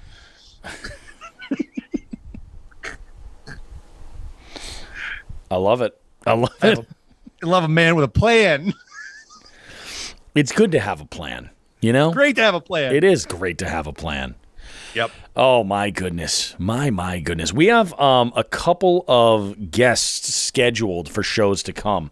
I heard from a former guest who's interested in getting on the show. And that's the one and only J Swag, Jordan Capone. Jordan. Yeah, Jordan's going to get on the show. We're going to do a little bit of talk, and things have been taking off for him. He's been getting into a whole lot, and it's been good. And I do like that. Now we're like 2 years into doing this show. I do like having guests to come and do a return, and talk about like where they've been. I think that's very, very cool. Of course, you guys know Jordan is a Hookset Hoodlums pro staffer. He's just awesome. He's a big supporter of a lot of the people that we network with and stuff. It's really, really great stuff. So very excited to have him on. I'm actually recording with him over the weekend. I think Sunday. I think Sunday afternoon or Monday afternoon, maybe, we're set to record. So that'll be really good. I got a couple other irons in the fire with other guests, but I don't want to mention anything until we get their times all scheduled and everything. We do have an absolute stick in the world of fly fishing that we're going to have on as a guest as well, a local. So it's going to be good. It's going to be really good. Truthfully, I think I will be dabbling in the next few years into the world of fly fishing just to try it, and see what it's all about. It's sort of like this year I'm kind of dabbling in the big swim bait world, and next year I'm gonna. Oh, speaking of big swim baits, I want to give a big shout out to Chris Ellis, Mr. Tightlines. You guys might remember we had Chris on the, what was it? It was back in, was it January? I think it was maybe even back in January that we had Chris on. But Chris, as you guys know, Mr. Tightlines, is an amazing bait maker. He's based in New Hampshire, and he had put up a post on Facebook, and I'm going to do a quick search right now for that post, but he had competed in what was the tournament? So it was actually the Granite State kayak anglers recently had their first Ironman tournament. This was over this last weekend, and he caught over 170 inches in total on just one bait. It was his Perchzilla that he makes. And his plan, he's a competitive angler. He says in this post that his goal was to start the calm and overcast morning with a Cedar Perchzilla wake and crank swim bait. The goal was just to catch a lunker for the lunker pool, as there was still one, and then switch over to a conventional method to get numbers. He goes, well, I didn't understand apparently because I went ahead and used Perchzilla all day long. 170 inches is fantastic for that type of a tournament, where it's not about just the big fish. It's about getting those numbers. What was the bag? How many fish? I don't know what the bag was 100%. I don't know all the details on that. I'll look it up on. I think it's on Fishing Chaos. I think you're right. I think you're right. I think it is on Fishing Chaos. But yeah, he did in total was 170 inches. What it was is it's as many 12-inch plus fish as you can in a 10-hour tournament time frame. So it's like a catch 'em all. Yeah, catch 'em all. Okay. Yeah, well, same idea. That's pretty good. Yeah, that's not bad at all. Pretty amazing, like unbelievable. He ended up catching a 4-pound 9-ounce largemouth that measured 19 1/4, had a giant belly. He's got a picture of this fish, and he's not kidding. It's got like Bobby roast beef belly. This is a fat fucking fish. Nice. Unbelievable. And, so did he win? Did he win it with the 170? I don't know if he won it with the 170. Top 5 stats for his top 5 came in at 94 3/4 inches. Those top 5 went 20 pounds 9 ounces. 94 inches is pretty good. He did win the lunker with a 21 3/4 inch. Holy shit! Yeah, he did win the lunker. So that's closer to 6. Never mind the 4-pounder. Oh yeah. That's exactly. I think he said he gives a weight for that one too. 5 pounds 8 ounces. 5.5. I was close. Yeah. And I mean, I'm not sure if he won one or. I'm just skimming through this post right now, but yeah, he did end up getting the lunker at least. But what a killer day. Nice. Absolutely killer day. Like, unbelievable. So, yeah, I read that yesterday, and I was just like, dude, good for you, man. I am throwing his Bruce Gillis with tons of regularity. In fact, I was with Paul. What day was this? We were fishing one of our regular sort of haunts, and some concrete vertical structure over where we are. And I was throwing this Bruce Gillis around. This is the bait I was throwing when that dude yelled at me about throwing big baits. He was like, "Hey, I'm over here." I couldn't see him, So This bait is getting hook rash, and it is like crashing into rocks and concrete, and it's getting some work. I haven't caught anything on it yet, but again, like that's part of the journey with this bait is I'm learning. That's what it's all about. So I'm excited to hook up on something with it. But yeah, crazy, man. I was like, good for you, Chris. I'm stoked for him. Good. That's awesome. Yeah, very, very cool. And I'm still working on some carp stuff, too, with Todd Grubb and Fred Powers. So that should be going on. I'll tell you what. Yep. I thought about you the other day because I know you had mentioned the carp stuff to me. Yep. But where I was at in the Chicopee River was swarming with like 10 to 15 pound carp. No kidding. They were everywhere, and they were doing weird shit. They were going into the reeds and attacking stuff. I've never seen carp do that. Usually they just sit there and sun themselves and kind of mosey around. No, these were fucking... I thought they were pike at first. I'm like, what the fuck fish are those? And they were carp. No shit. I don't know if they were breeding. I don't carp breed in the cold. I don't know what the fuck's going on. Carp are such an interesting fish. I don't know nearly as much as I would like to right now about like their life cycle or much about them, but they're fascinating because they're all over the place. Yep, they were doing some shit the other day. So yeah, they were doing their own kind of Chicopee shit, maybe. Chicopee shit was just running rampant. Sitting there, cigarette butts hanging halfway out their lips. They didn't give a shit. They had fucking black ice air fresheners wrapped around their necks. They did. Gangsta. Oh. Guys, it's been one hell of a show. Thank you so much for sticking around for it. We appreciate it. Remember, Jigs and Bigs. This is what it's all about. We got a Tuesday release that you're listening to right now, but on Thursday we got our update with our KFL collaboration, the recap show of all the action that drops on Thursday. So we got you covered every which way. Again, if you don't know about the KFL, do yourself a favor. I would highly recommend grab your phone and download the KFL app. It's free. It gives you a bunch of information about what's going on there. It's also a great sort of like portal to everything that you would want, all of your details, all of your updates, all of your, if you want to get into the merch for your teams or for the league, you can do that there as well. Very, very exciting stuff going on. Our Jigs and Bigs online tournament, multi-species online tournament, is only 6 days in. Registration is good for I think another 9 days before that expires on the 15th. So go ahead and join us. Get in on it. Remember, it's not about catching the biggest fish. It's about catching the most diverse bag of species you can get. That's what's going to get you the furthest, into the competition. So mix up what you're doing and.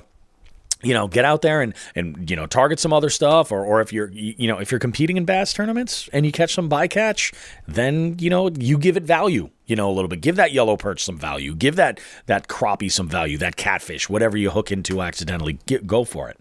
The fucking 15,000 rock bass all of us are going to catch this weekend at Champlain. Give those some fucking value. Yeah, fucking rock bass. God. Yeah, it's just absolutely amazing. So this was a great episode. We're going to go ahead and wrap this sucker up, though, right now. Am I forgetting anything, Sean? Is there anything we need to throw out there? No, we got everything. I think we're good. I think we did really, really well. Enjoy the vocal croonings of our boy, Kelvin Nova. Yeah. I believe, which video did you grab? I haven't yet. I'm going to go ahead and pick one before I edit the show and put this together. I got one for you. Yeah. I think you told me you had a recommendation. I do. What do you got? I don't remember the name of it. I'll have to send it to you. All right. We'll figure that out. I'm a piece of shit. Yeah. I love it. What is his what's his stage name again? I thought it was Medicine Rex. Medicine Rex. REXX at the end. Nice. I love it. Beautiful, guys. All right, well, you have a good one. Get out there, catch some fish, enjoy this lovely weather that we've got right now. This week locally is going to be fantastic. Remember, Thursdays, you can check out the Fishing Report if you're local in Western Massachusetts and you want some details of what's going on. Great place to get your information, northeastwildwoman.com. And we've got much more coming up for you next week. You're going to love it. We got Jordan Capone next week. That's what's on the docket. Guys, we will see you. Have yourself a good one. And like we always say, tits and ass, smoke some grass.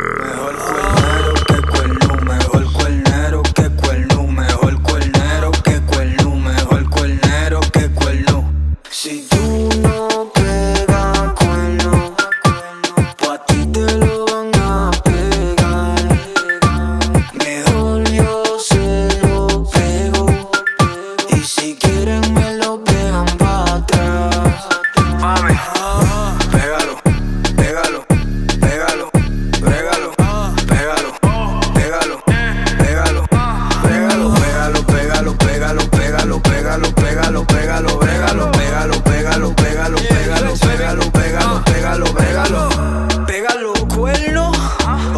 ese culo.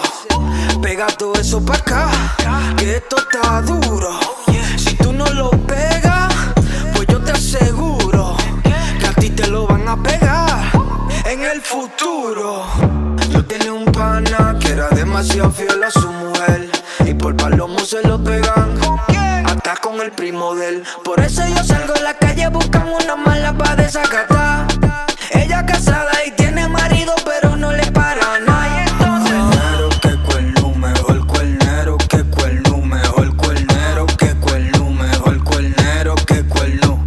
Si tú no pegas cuerno, pues a ti te lo van a pegar. Mejor yo se lo pego, y si quieren me lo pegan para atrás. Mami, pégalo, pégalo, pégalo, brégalo, pégalo, pégalo, pégalo, pégalo, pégalo, pégalo, pégalo, pégalo, pégalo, pégalo, pégalo, brégalo, pégalo, pégalo, pégalo, pégalo, pégalo, pégalo, pégalo, brégalo.